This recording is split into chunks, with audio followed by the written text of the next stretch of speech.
प्रणाली के साथ जुड़े हुए हैं। हम सबों को पता है कि ये जो महीना चल रहा है इसका दूसरा नाम क्या है? पुरुषोत्तम अधिक मास, और जनरली जो भौतिकवादी लोगों के लिए मल मास।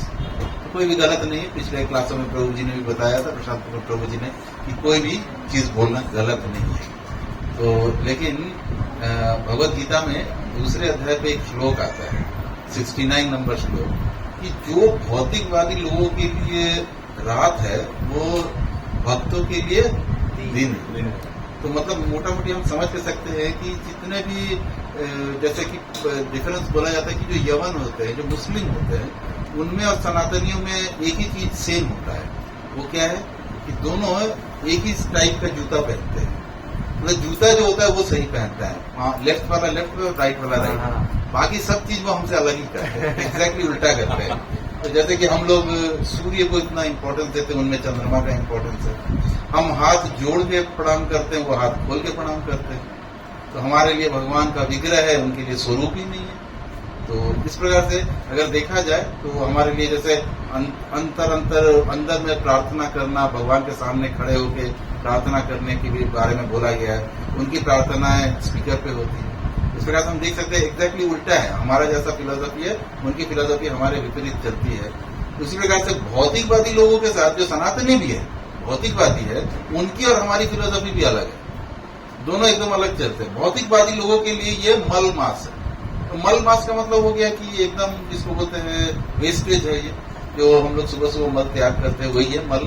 तो मल मास में कुछ भी अच्छा काम नहीं होता है, उसमें कोई भी अच्छा बिजनेस स्टार्ट नहीं होता है, कुछ गाड़ी नहीं खरीदी जाती है, शादी की करनी तो छोड़ो, शादी की बात तक नहीं की जाती है। इसमें बोला जाता है कि अगले महीने बात करेंगे, इस महीने बात नहीं करेंगे शादी का। तो इस प्रकार से कोई संबंध, रिश्ता, पूजा पाठ कुछ भी नहीं होता है। इसमें माना जाता है कि ये मास में कुछ नहीं हो सकता है। लेकिन जितने भी गौड़ीय वैष्णव है उनके लिए ये मास सबसे इम्पोर्टेंट है। ये पुरुषोत्तम मास है। ये पुरुषोत्तम मास इतना इम्पोर्टेंट है, इतना इम्पोर्टेंट है कि हर 3 साल में लगभग आता है, और उसके लिए सभी लोग इंतजार करते हैं। जितने भक्त हैं वो इंतजार करते हैं कि कब ये मास आएगा, कब ये मास आएगा, क्योंकि ये भक्ति में वृद्धि करता है। हम इस मास में, जैसे हमारे शिक्षा गुरु प्रशांत प्रभु जी बोलते हैं कि इस मास का नाम अधिक मास इसलिए भी है कि हर चीज थोड़ी अधिक करनी है। परिक्रमा 3 करते हैं तो 4 करिए, भगवान की आरती दिन में 1 बार करते हैं तो 3 बार कीजिए। अगर आपको, इसका मतलब ये नहीं कि प्रसाद 3 बार पाते हैं तो 4 बार। प्रसाद में थोड़ा कंट्रोल करना है, थोड़ी तपस्या बढ़ानी है और अधिक घटाना है। हम उसको थोड़ा सा अधिक घटा सकते हैं, आप सही कह रहे हैं, अधिक थोड़ा घटाया जा सकता है। लेकिन बाकी सारी चीजें, भगवान से जुड़ी हुई जितनी भी सेवाएं हैं उसको बढ़ाई जा सकती है। भगवान का कीर्तन ज्यादा से ज्यादा किया जा सकता है, भगवान की कथाएं ज्यादा से ज्यादा सुनी जा सकती है, भगवान की कथाएं को ज्यादा से ज्यादा आयोजित की जा सकती है। तो इस प्रकार से ये जो अधिक मास है ये हम सबों के लिए बड़ा ही इम्पोर्टेंट मास है। और पिछले कई क्लासों में प्रशांत प्रभु जी ने इसके इम्पोर्टेंस को भी बताया है कि किस प्रकार से जितने भी हमारे शास्त्रों में जो प्रमाण मिलते हैं, प्रस्तुत होते हैं, उसमें आया था कि जैसे द्रौपदी ने पूछा था कि मेरे साथ ऐसा क्यों हुआ, तो उसका भी रीजन यही घूम के आया था कि पिछले जन्मों ने द्रौपदी ने ये पुरुषोत्तम मास का सम्मान नहीं किया था। पांडवों को राजपुत्र होते हुए भी अपना आधा से ज्यादा जीवन जो है वो जंगलों में बिताना पड़ा। हर बार कुछ न कुछ गड़बड़ हो जाती थी और उनको जंगल में रहना पड़ता था। तो इस प्रकार से ये जितने भी चीजें होती हैं उसके लिए रीजन भगवान ने क्या बताया कि आपने पुरुषोत्तम मास या अधिक मास का सम्मान नहीं किया। तो इसकी वजह से ये अधिक मास या पुरुषोत्तम मास जो है वो बहुत ही इम्पोर्टेंट मास है, और इसका हम सबों को ध्यान पूर्वक, और जिसको भक्तिविनोद ठाकुर बोलते हैं यतन पालन करिए। हाँ, इसको बड़ा यतन पालन करिए के लिए एक बंगला लाइन है ये। तो यतन का मतलब होता है कि मतलब शिद्दत के साथ, मतलब पूरी जोश के साथ, पूरी मेहनत के साथ में इसको पालन करना है। तो थोड़ा बहुत अगर शारीरिक कष्ट होता भी है तो उसमें ध्यान नहीं देना है। उसके अलावा जितने भी इसमें जो प्रोसेसेस है, जो रूल्स है, भक्ति के जितने नियम है, उनका दृढ़तापूर्वक पालन करना चाहिए इस महीने। तो ये महीना जो है, क्योंकि कार्तिक से भी ज्यादा फल प्रदायक ये महीना है। हरी हरी। एक माला का जप करेंगे तो उसका 16 गुना फल मिलता है, 16 टाइम्स। जो करेंगे आप इसमें, अभी प्रभु जी ने कितना सुंदर कीर्तन किया, फल क्या है 16 टाइम्स, 16 गुना भगवान फल देंगे इसका। तो जो भक्ति करेंगे, भक्ति के कार्यक्रम करेंगे, उसका फल मिलेगा 16 गुना। इस महीने का इतना इम्पोर्टेंस है। तो अभी हम लोग ऑलरेडी अधिक मास के अधिक पोर्शन हम लोग पार कर चुके हैं, लगभग आधा तो कर ही गए। अब थोड़े ही दिन अब बचे हैं, तो जिनमें से भी कुछ को अगर रह गया है तो वो फिर से कर सकते हैं। जो चीजें कर सकते हैं वो अवश्य करें। दीपदान अवश्य करना चाहिए। तो दीपदान अवश्य दिन में करे, सुबह करे, शाम में करे, दोनों टाइम करे, जब मिले करे, पर अवश्य करे। भगवान को दीपदान अवश्य करे। एक दीप का फल 16 गुना। तो इस प्रकार से इस महीने का बड़ा ही इम्पोर्टेंस है। गौड़ीय वैष्णवों में इस महीने का बहुत इम्पोर्टेंस है। तो हम लोग एक छोटा सा कीर्तन करेंगे जो कि स्पेसिफिकली इस मास के लिए ही है। तो हमारे पूर्ववर्ती आचार्य बिल्वमंगल दास ठाकुर द्वारा लिखित है ये चौराग्रगण्य अष्टकम, मतलब चौर अष्टकम। हम लोग कोशिश करते हैं चौर अष्टकम का कीर्तन करने के लिए। तो आप सभी लोग अपने अपने मोबाइल में भी निकाल सकते हैं चौर अष्टकम। व्रजे प्रसिद्धं नवनीत चौरम चौराग्रगण्यं चतुकूल चौरम।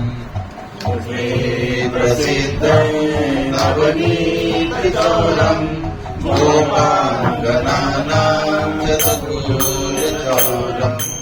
अनेक जन्मार्जित पाप चौरम चौराग्रगण्यं पुरुषं नमामि। अनेक जन्मार्जित पाप चौरम चौराग्रगण्यं पुरुषं नमामि। वीराधिकाय हृदयस्य चौरम नवाम्बुदश्यामल कान्ति चौरम। वीराधिकाय हृदयस्य चौरम नवाम्बुदश्यामल कान्ति चौरम।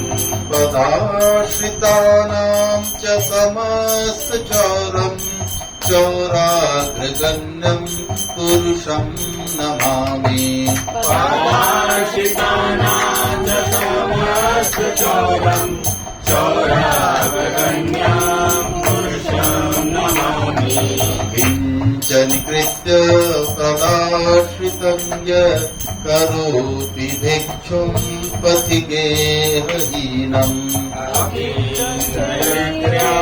पदाश्रितं य करोति भिक्षुं पथिगेहहीनम्।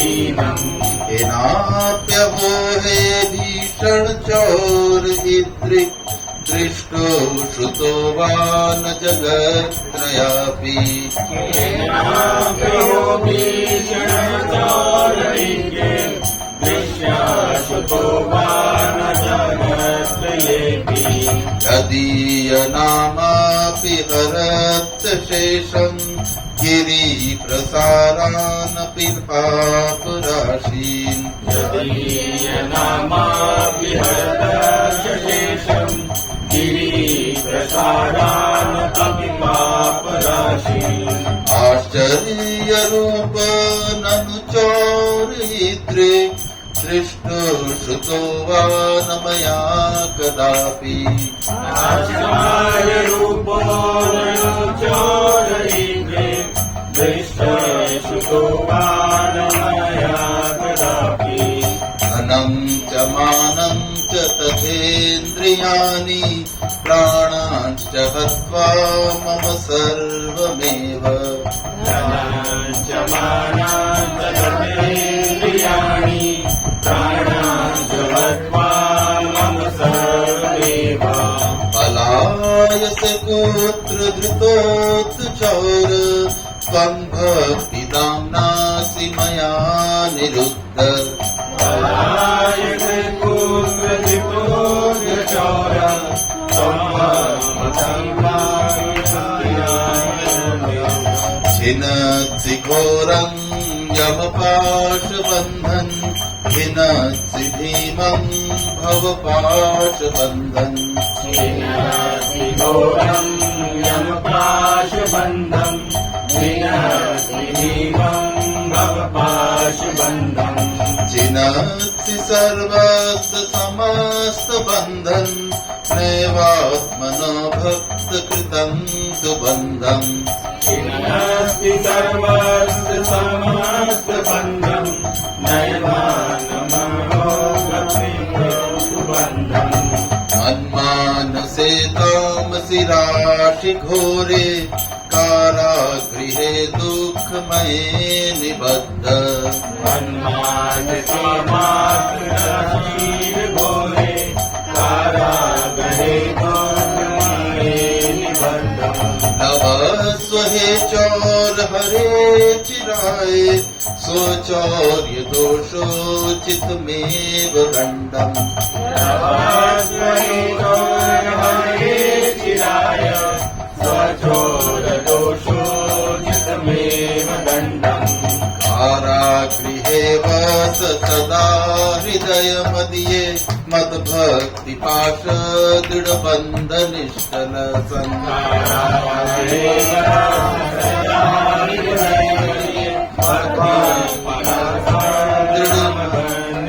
त्वं कृष्ण हे प्रलय कोटि शतान्तरेति सर्वस्व चौर हृदयान्नाहि मोचयामि कृष्ण हे प्रलय कोटि शतान्तरेति सर्वस्व चौर हृदयान्नाहि मोचयामि व्रजे प्रसिद्धं नवनीत चौरम् गोपाङ्गनानां चतुर्गोल चौरम् प्रसिद्धे नवनीत चौरम् गोपाङ्गनाना चतुर्गोल चौरम् अनेक जन्मार्जित पाप चौरम् चौराग्रगण्यम् पुरुषं नमामि अनेक जन्मार्जित पाप चौरम् चौराग्रगण्यम् पुरुषं नमामि हरे कृष्णा कृष्णा कृष्णा हरे हरे हरे राम राम राम हरे हरे हरे कृष्णा कृष्णा कृष्णा हरे हरे हरे राम राम राम हरे हरे हरे कृष्णा कृष्णा कृष्णा हरे हरे हरे राम राम राम हरे हरे हरे कृष्णा कृष्णा कृष्णा हरे हरे हरे राम राम हरे हरे हरे कृष्णा कृष्णा कृष्णा हरे हरे हरे राम राम हरे हरे हरे कृष्णा कृष्णा हरे हरे हरे राम राम हरे हरे हरे कृष्णा कृष्णा कृष्णा हरे हरे हरे राम राम हरे हरे हरे कृष्णा कृष्णा कृष्णा हरे हरे हरे राम राम हरे हरे हरे कृष्णा कृष्णा हरे राम राम हरे हरे हरे कृष्णा कृष्णा कृष्णा हरे हरे हरे राम राम हरे हरे जय जगन्नाथ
सभी भक्तों का बहुत बहुत स्वागत है। विशेष करके हरगेश पुष्पलता माता जी का हम विशेष धन्यवाद करेंगे, दिव्यांशी माता जी का धन्यवाद करेंगे। बड़ा सुंदर आपने, बहुत सुंदर हृदय से आपने आयोजन किया है। माता जी, छोटा या बड़ा नहीं होता है, चीज होती है आपकी भक्ति भाव। भगवान जो है, इसके पहले भी बहुत लोग पूछते हैं कि भगवान को क्या ऑफर करे क्या नहीं करे, तो प्रसाद प्रभु जी बताते हैं भगवान को जब हम ऑफर कुछ करते हैं तो भगवान उसमें से सिर्फ हमारा भक्ति भाव लेते हैं। भगवान उसमें से जो हम ऑफर करते हैं, क्योंकि इस भौतिक संसार का कुछ भी चीज भगवान एक्सेप्ट नहीं करते हैं। हम भले ही पूरी सब्जी रोटी चावल सब बना के भगवान को ऑफर कर रहे हैं, लेकिन भगवान उसमें से लेते क्या है? लेते सिर्फ भक्ति है। आपने किस भाव से दिया वो भगवान एक्सेप्ट करते हैं। वरना अखंड ब्रह्मांड नायक जिनके लिए हजारों लक्ष्मियां उनकी सेवा में रत है, उनको हमारे भोजन की आवश्यकता है।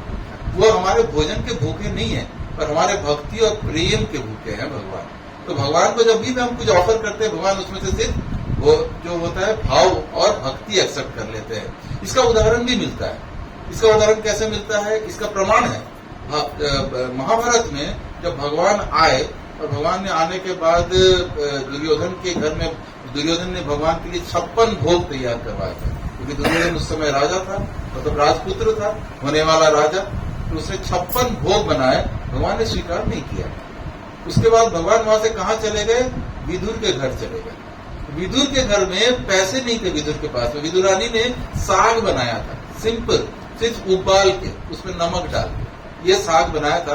और विदुर जी जैसे कोई भी आते हैं घर में, तो विदुर जी भगवान को बैठा के उनको कुछ ऑफर कर रहे हैं। क्या ऑफर कर रहे हैं? इतने प्रेम में और इतनी भक्ति में विदुर जी हैं कि केले का छिलके खोल के छिलका इधर दे रहे हैं और केला ऐसे फेंक देते हैं। जो केला है वो फेंक रहे हैं और जो छिलका है वो भगवान को दे रहे हैं, और भगवान वो छिलका लेके मुंह में डाल रहे हैं, वो खा रहे हैं।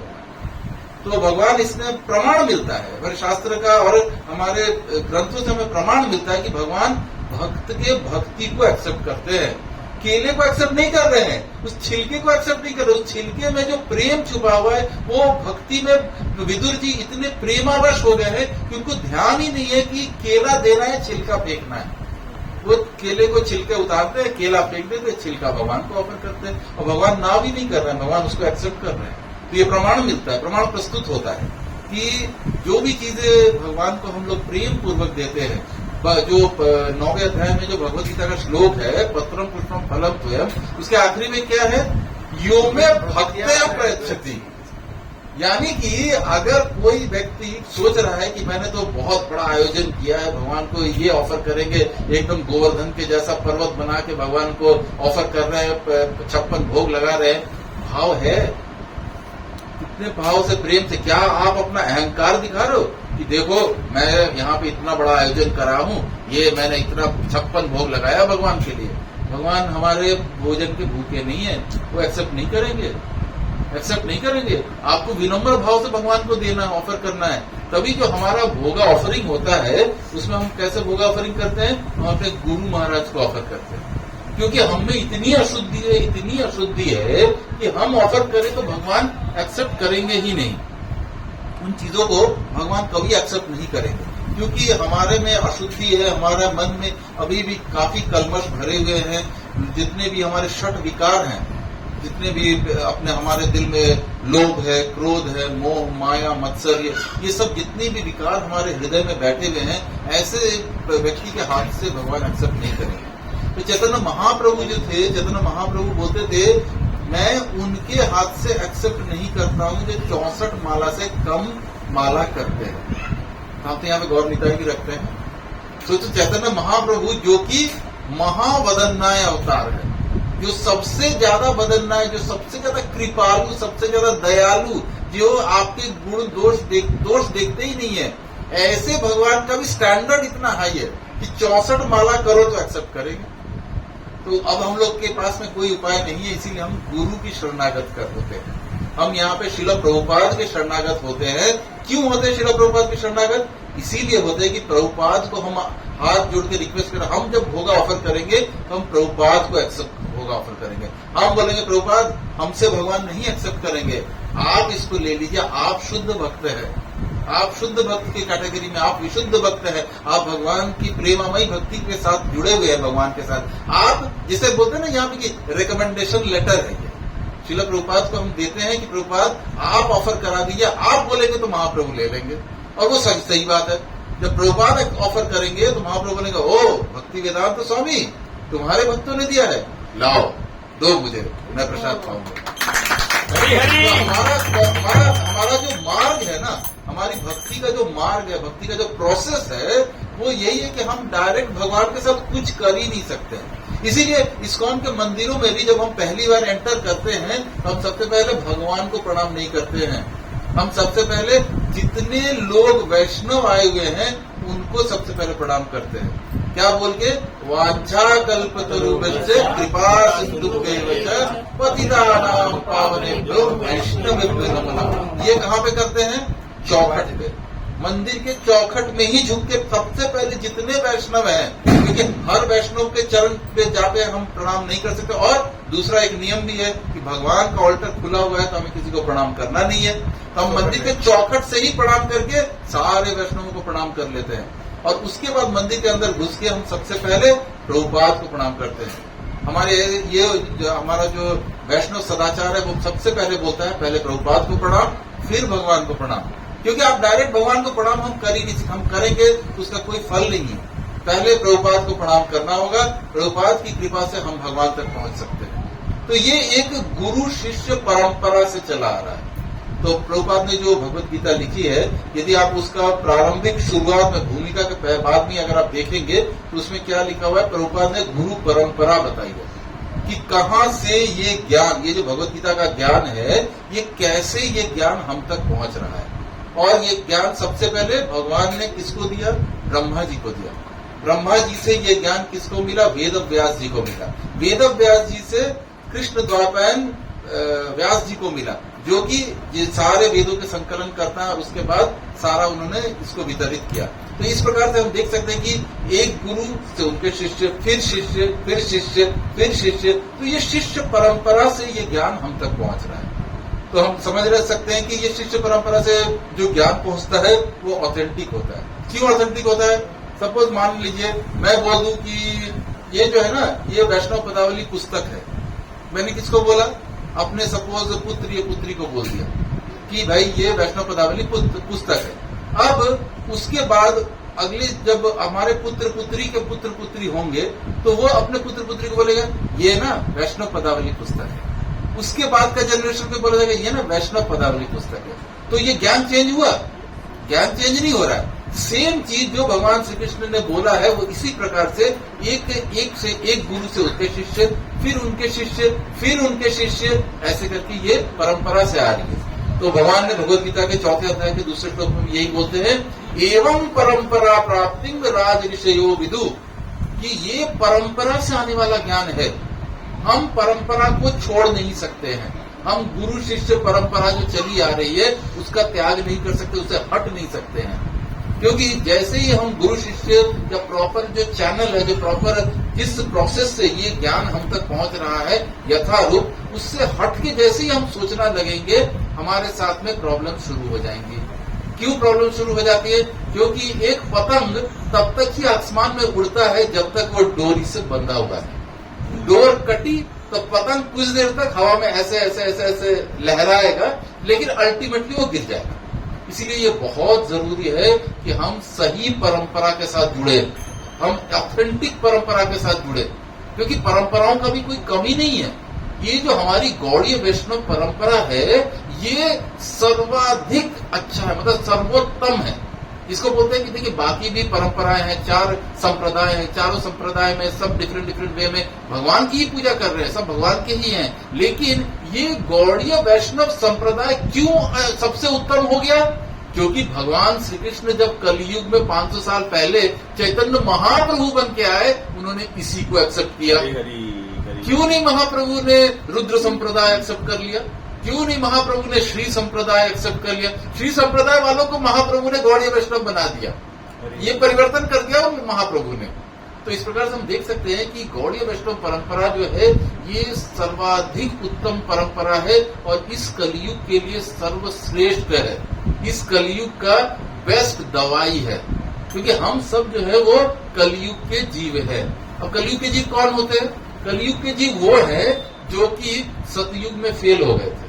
होते ना बच्चे छोटे क्लास में फेल हो जाते हैं, तो सतयुग के फेलियर बैच है हम लोग। तो सतयुग में हमसे पार नहीं हो पाए, उसके बाद आ गया त्रेता युग, भगवान राम का युग आया, हमें उसमें भी हमारी भक्ति ना हो पाई, हम वो भी नहीं कर पाए। उसके बाद आया द्वापर, हमने द्वापर में भी बड़ी कोशिश की होगी, लेकिन द्वापर में भी कुछ नहीं हुआ। मतलब आखिरी में हम बचे हुए हैं। हम जितने लोग दिख रहे हैं चारों तरफ, वो सब लोग मोस्ट फेलियर बैच है, जो जिन्होंने फेल होते होते होते होते 3 युगों में फेल हो चुके थे, चौथे युग में फिर जन्म लिया है। अब ये फेलियर बैच के लिए महाप्रभु ने क्या बोला कि भाई ये तो टोटली फेलियर बैच है, क्योंकि शास्त्रों में अनुमोदन क्या है? क्रतो यतो ध्यातो विष्णु, यानी कि जो सतयुग था उसमें ध्यान करके भगवान को पाया जाता था। क्रतो मतलब होता है सतयुग, कृतयुग मतलब करने वाला युग था वो। तो अब जैसे हम लोग भी सुनते हैं ना कि हिरण्यकश्यपु ने 10,000 वर्षों तक तपस्या की। अरे हमारी उम्र तो 100 साल अब नहीं बची है, तो हम 10,000 वर्षों तक तपस्या कहां से कर लेंगे? लेकिन उस जमाने में होती थी, इसलिए होती थी क्योंकि सतयुग में जो व्यक्ति होता है जीव की आयु करीब 1 लाख वर्ष होती थी। तो कोई बड़ी बात नहीं है 10,000 वर्ष तक किया, मतलब हमारी उम्र 100 वर्ष है तो हमने 10 वर्ष तक तपस्या की। लेकिन 10 वर्ष तक बड़ी कठोर तपस्या होती थी, एक टांग पे खड़े होकर 10,000 वर्षों तक हिरण्यकश्यपु ने तपस्या की थी। तो इस प्रकार से सतयुग में तपस्याओं के द्वारा भगवान को पाया जाता था। क्रतो यतो ध्यातो विष्णु, त्रेतायाम यजतो मखे, मखे का मतलब होता है यज्ञ। तो यज्ञ के द्वारा भगवान को पाया जाता है। कैसे पाए थे कि उदाहरण कौन है? विश्वामित्र। विश्वामित्र जी भगवान श्री राम को पाए और लेके अपने साथ चले, किसके लिए? यज्ञ करने के लिए। तो यज्ञ का बड़ा इंपॉर्टेंस था। सारे यज्ञ त्रेता युग से, ये यज्ञ का जो प्रोसेस है ना, जो हमारे यहाँ पे गृह प्रवेश हो रहा है, चलो अग्नि यज्ञ करते हैं, थोड़ा धुआं करते हैं, तो ये सब जो है ये त्रेता युग का था। तो त्रेता युग में भगवान को प्रसन्न किया जाता था यज्ञ के द्वारा, और बड़ा ही विस्तृत यज्ञ होता था। तो आज के जमाने में तो ये यज्ञ पॉसिबल ही नहीं है, कहीं भी पॉसिबल नहीं है, क्योंकि ना तो हमारे पास शुद्ध लकड़ी है, ना तो शुद्ध घी है, ना तो शुद्ध उच्चारण करने वाले ब्राह्मण है। जो ब्राह्मण होते थे त्रेता युग में, जिनको कि ऋत्विक बोला जाता था, जो पुरोहित होते थे, ऋत्विक लोगों के पास इतनी शक्ति होती थी कि मंत्र के द्वारा अग्नि प्रकट करते थे। लकड़ी सामने रखते थे और मंत्र के द्वारा अग्नि निकल आती थी। हमारे पास ऐसे है अभी कोई पुरोहित जो मंत्र बोल के निकाल दे अग्नि, सब बोलेगा मैचिस दीजिए मैचिस से अग्नि निकालते हैं हम लोग। इसलिए ये भी प्रोसेस अब कलयुग के लोगों के लिए नहीं है। इसके बाद आ गया द्वापर युग। द्वापर युग में भी भगवान का क्या हुआ? भगवान की परिचर्या, माने भगवान की सेवा। ये जो हम लोग यहाँ पे करते हैं ना, अगरबत्ती कर रहे हैं, धूप कर रहे हैं, या मतलब दिया कर रहे हैं, चावल डुला रहे हैं, ये सब वो परिचर्या, मतलब ये द्वापर का प्रोसेस हम फॉलो कर रहे हैं। अभी कलयुग का जो जिसको बोलते हैं ना संधि मेरा, अभी शाम चल रही है, अभी घोर कलयुग आया नहीं है, मेन कलयुग आया नहीं है। ये जो भी दिख रहा है हमारे चारों तरफ, हमें लगता है कि अरे बहुत खराब हो रहा है, ये तो कलयुग आ गया। ये कलयुग नहीं है, ये कलयुग का सिर्फ जिसको होता है छाव हो रही, जैसे सूरज डूबता है और शाम होती है तो बीच में एक संधि काल होता है, संध्या जिसको बोलते हैं, तो वो संध्या काल अभी चल रहा है और ये 10,000 वर्षों तक चलेगा।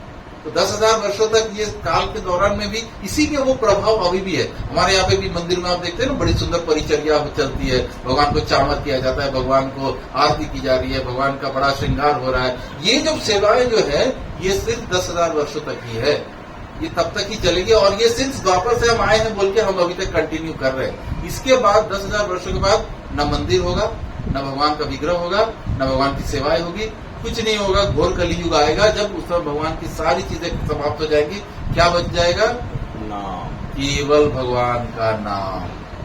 कलौ तद हरि कीर्तनम, केवल और केवल भगवान का पवित्र नाम और संकीर्तन बचेगा। और वो भी कैसा करना है? जो परंपरागत वैष्णव पद्धति में रहेंगे वही कर पाएंगे। इसीलिए बहुत इंपॉर्टेंट है कि हम किस परंपरा के साथ जुड़ रहे हैं, किस गुरु के साथ जुड़ रहे हैं, कैसे। अच्छा गौड़ीय वैष्णवों में भी बड़े सारे डिफरेंट ग्रुप्स आ गए हैं, तो हमें सावधानी पूर्वक उसमें रहना चाहिए, जो कि ऑथेंटिक है। ऑथेंटिक कौन है? श्रील प्रभुपाद के द्वारा स्थापित किया हुआ जो गौड़ीय वैष्णव पद्धति है वो ऑथेंटिक है। अब आप बोलेंगे ऐसा क्यों है? श्रील प्रभुपाद के द्वारा बनाया गया जो इस्कॉन है, आप लोग इस्कॉन के तो इस्कॉन को ऑथेंटिक बोल रहे हो। नहीं, इस्कॉन को ऑथेंटिक बोलने का दूसरा सबसे बड़ा प्रमाण ये है कि एकमात्र इस्कॉन ही है।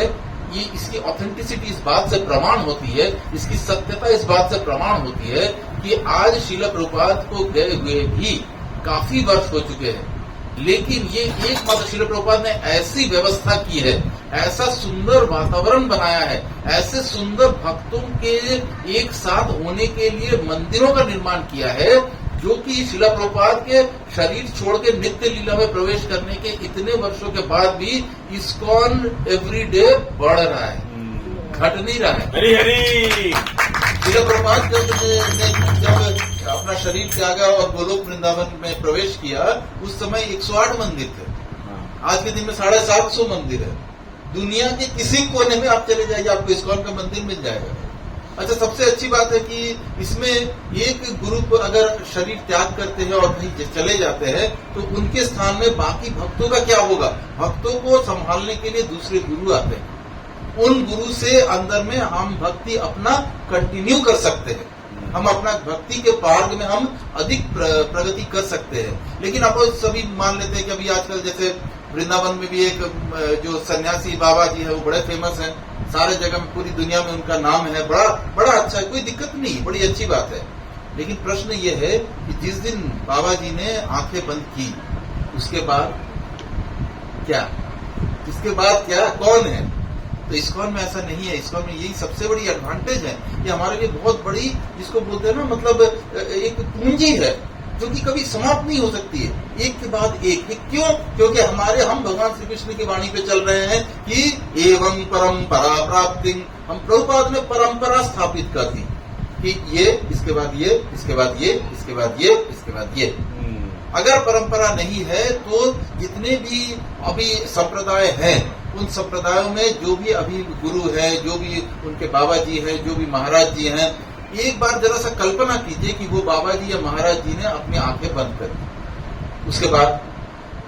उसके बाद जो उनकी बनाई हुई बड़े बड़े आश्रम हैं, अभी भी हम लोग जाते हैं वृंदावन में, हम देखें बड़े बड़े आश्रम म्यूजियम बन जाते हैं। न वहां पे कोई भगवान की हो रही है, थोड़ी बहुत भगवान की परिचर्या सेवा चल रही है, न कोई वहां पे अब ये ज्ञान देने वाला है, न भगवत चर्चा हो रही है।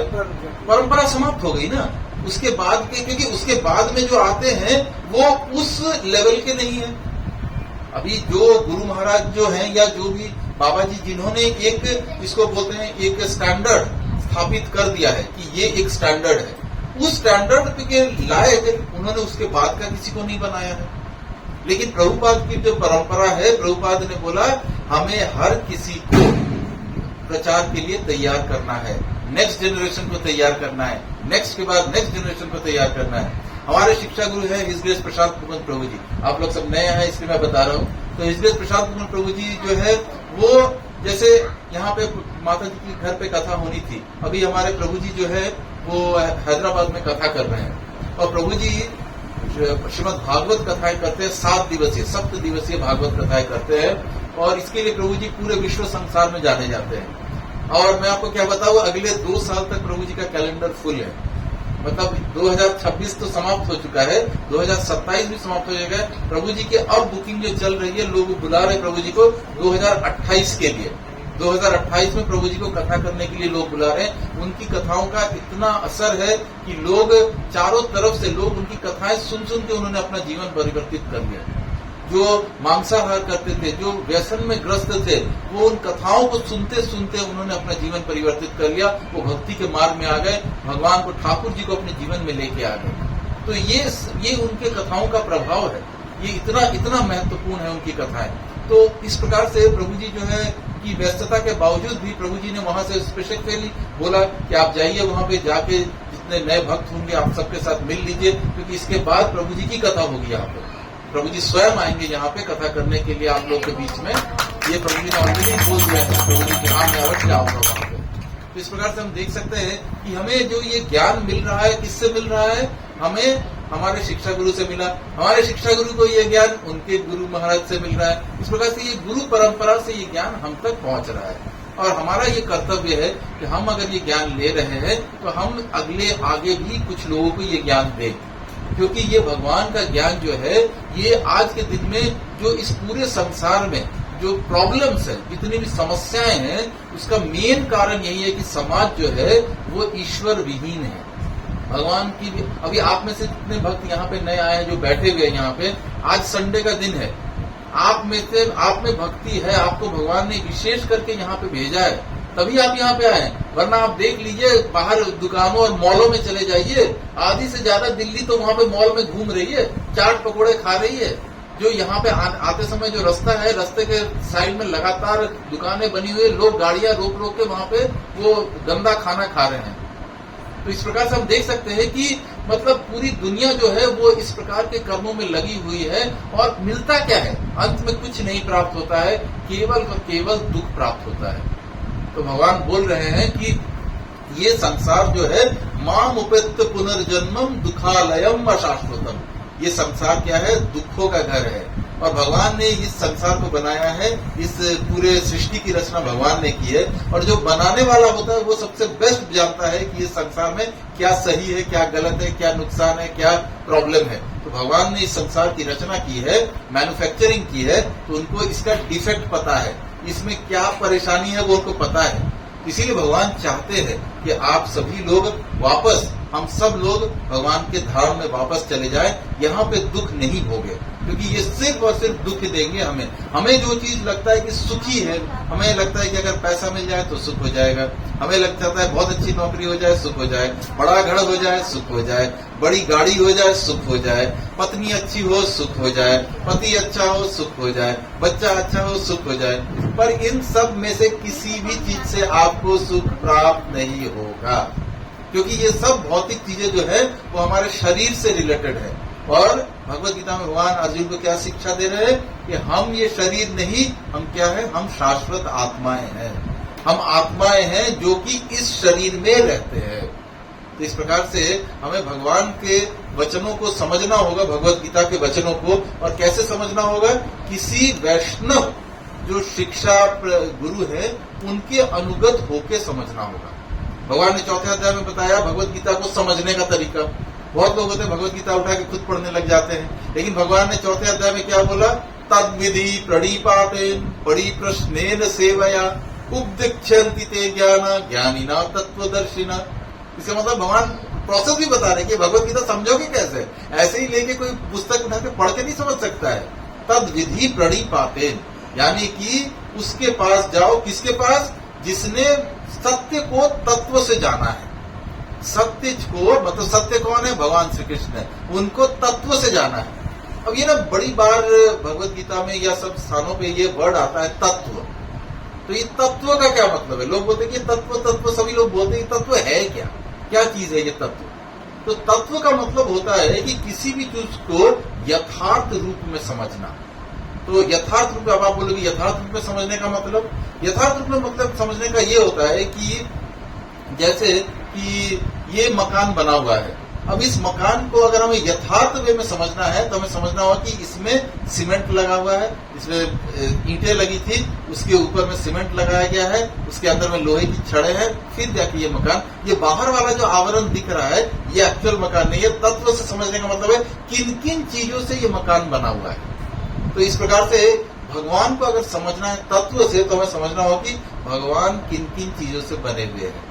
तो भगवान किन चीजों से बने हुए हैं, भगवान सत्य, चित्त और आनंद, तीन शक्तियों से बने हुए हैं। भगवान का शरीर जो है वो हमारे जैसा हाड़ मांस पित्त और अस्थि मज्जा का नहीं बना हुआ है। भगवान का शरीर जो है वो सच्चिदानंद शरीर है, और सच्चिदानंद में भगवान का शरीर जो है सत्य एक शक्ति है, जिसके कारण से भगवान इटर्नल है, भगवान की कोई मृत्यु नहीं होती है। अभी द्वारका के पास में भगवान का बताया गया है बालका तीर्थ, वहां पे क्या है, भगवान के पैरों में तीर लग गया तो भगवान मर गए थे।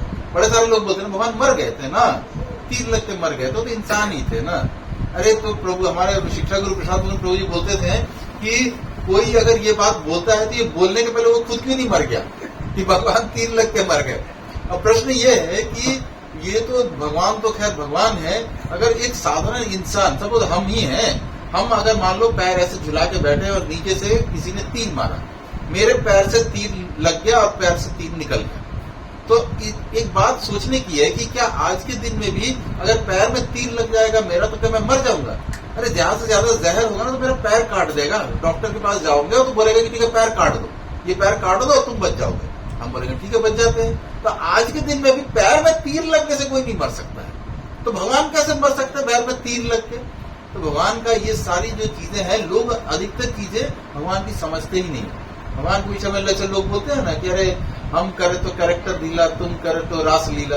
ये सही है, हम करें तो सचमुच में कैरेक्टर ढीला ही है, क्योंकि हम अगर 4 लड़कियों के साथ में नृत्य कर रहे हैं तो हमारा कैरेक्टर ढीला ही है, क्योंकि हमारे मन में वो चीज ही नहीं है जो भगवान की है। हम भगवान की कॉपी नहीं कर सकते हैं। भगवान ने 16,108 रानियों से विवाह किया, हम करके दिखाएं? एक से करके तो लोग संभाल नहीं पा रहे हैं, हम 16,108 की तुलना कर रहे हैं। भगवान ने आज की प्रभु जी की कथा में प्रभु जी इतना सुंदर बता रहे थे कि 16,108 फॉर्म में भगवान ने अपना विस्तार किया। यहाँ पे तो एक व्यक्ति 2 अगर विवाह कर ले तो उसे समझना पड़ता है ना कि उसे टाइम देना पड़ता है कि पहली वाइफ के साथ में मैं इतने दिनों तक यहाँ पे या इतने समय तक रहूंगा, दूसरी वाइफ के साथ इतने समय तक यहाँ पे रहूंगा, और दोनों वाइफों को एक साथ रहा तो फिर तो मैं नहीं रह पाऊंगा। तो इसलिए अभी समस्या इतनी चीजों की है, इतनी बड़ी समस्या 2 वाइफों को लेकर। तब आप सोचिए कि भगवान ने तो 16,108 किया, लेकिन भगवान की 16,108 की सारी रानियां आपस में बहुत प्रेम करती है। क्यों? क्योंकि उन सबका एकमात्र सेवा का उद्देश्य भगवान श्री कृष्ण है, और भगवान श्री कृष्ण 24 घंटे उनको दे रहे हैं। मतलब एक पति जितना पत्नी का साथ देगा उतनी बार, जब भगवान सुधर्मा सेवा में जाते हैं, सुधर्मा सभा में भगवान जब प्रवेश करते हैं, तो ये 16,108 भगवान ने सबके लिए महल बनाए थे द्वारका में। 16,108 से आप इमेजिन कीजिए कि भगवान 16,108 भगवान निकल रहे हैं, और जब तक सुधर्मा सभा में घुस रहे 3D इफेक्ट समझिए कि सारे भगवान में विलीन हो गए और एक भगवान श्री कृष्ण चले गए। जब सुधर्मा सभा समाप्त हो गई, दिन का राज्य का काम समाप्त हो गया, और जब भगवान बाहर निकलते हैं वापस 16,108 फॉर्म में। जिस किसी के भी जैसी मनोवृत्ति थी वैसे वैसे फॉर्म में भगवान जाते हैं। जिसको पसंद है भगवान मोटे हों तो वो मोटे हैं, जिसको पसंद है भगवान एकदम दुबले पतले हों उनके दुबले पतले हैं। मान लीजिए हमारे चोपड़ा प्रभु जी जैसे, ऐसे अगर भगवान की पत्नी है तो उनको तो मोटे ताजे तो पसंद नहीं है। अब देखिए कितने कम स्थान पे वो घुस गए। अब सोचिए ऐसे अगर भगवान की पत्नी है, अब उनके भगवान अगर बहुत मोटे ताजे भगवान है, उनको पसंद नहीं आएंगे। उनको लगे कि मैं स्लिम ट्रिम हूँ, मेरा हस्बैंड भी स्लिम ट्रिम होना चाहिए। ये तो आजकल के भी होते हैं, लोगों की शौक होते हैं, तो उसके लिए भगवान वैसा है। किसी के लिए किसी को पसंद है कि भगवान जो होंगे मेरे जो पति हों वो बड़े बॉडी बिल्डर हों, उसके लिए भगवान बॉडी बिल्डर है। जिस स्त्री का, हर स्त्री के मनोवृत्ति जैसी है, उसे जो पसंद है भगवान उस फॉर्म में है। उसे जैसे संतान चाहिए उसे वैसा संतान प्रदान किया भगवान ने। वो भगवान हर 16,108 महलों में घुस के सभी बच्चों के साथ क्रीड़ाएं कर रहे हैं, बच्चों को खिला रहे हैं, बच्चों के साथ खेल रहे हैं। ये शाम के समय में भगवान ऐसे कर रहे हैं। 16,108 रानियां जो है वो भगवान की सेवाएं कर रही है। सबको लगता है कि मैं भगवान की सबसे अच्छी सेवा कर रही हूँ, लेकिन भगवान का क्या है, भगवान सबकी सेवाएं एक्सेप्ट कर रहे हैं। इस प्रकार से हम देख सकते हैं कि भगवान के साथ कोई तुलना नहीं है। तो इस प्रकार से हमें कभी भी भगवान को, भगवान श्री कृष्ण जो है ना, उनकी जो लीलाएं हैं, उन्होंने जो कुछ भी किया वो सब लीलाएं हैं। उनको देखना, उनको समझने के लिए हमें शास्त्र के अनुगत होना होगा। शास्त्र पढ़ के ही हम समझ सकते हैं भगवान ने ऐसा क्यों किया। या फिर हमें जो हमारे गौड़ीय वैष्णव जितने भी अच्छे हमारे आचार्य हुए हैं, हमारे शिक्षा गुरु, हमारे दीक्षा गुरु जो हो रहे हैं, उनसे हमें समझना होगा कि ये ऐसा क्यों किया, भगवान ने ऐसा क्यों है। जैसे एक कल की कथा में प्रभु जी ने एक इतनी सुंदर, प्रशांत में प्रभु जी ने तथ्य की बात बताई। ये हम सभी को पता है, पर मुझे भी ये बात पता नहीं थी।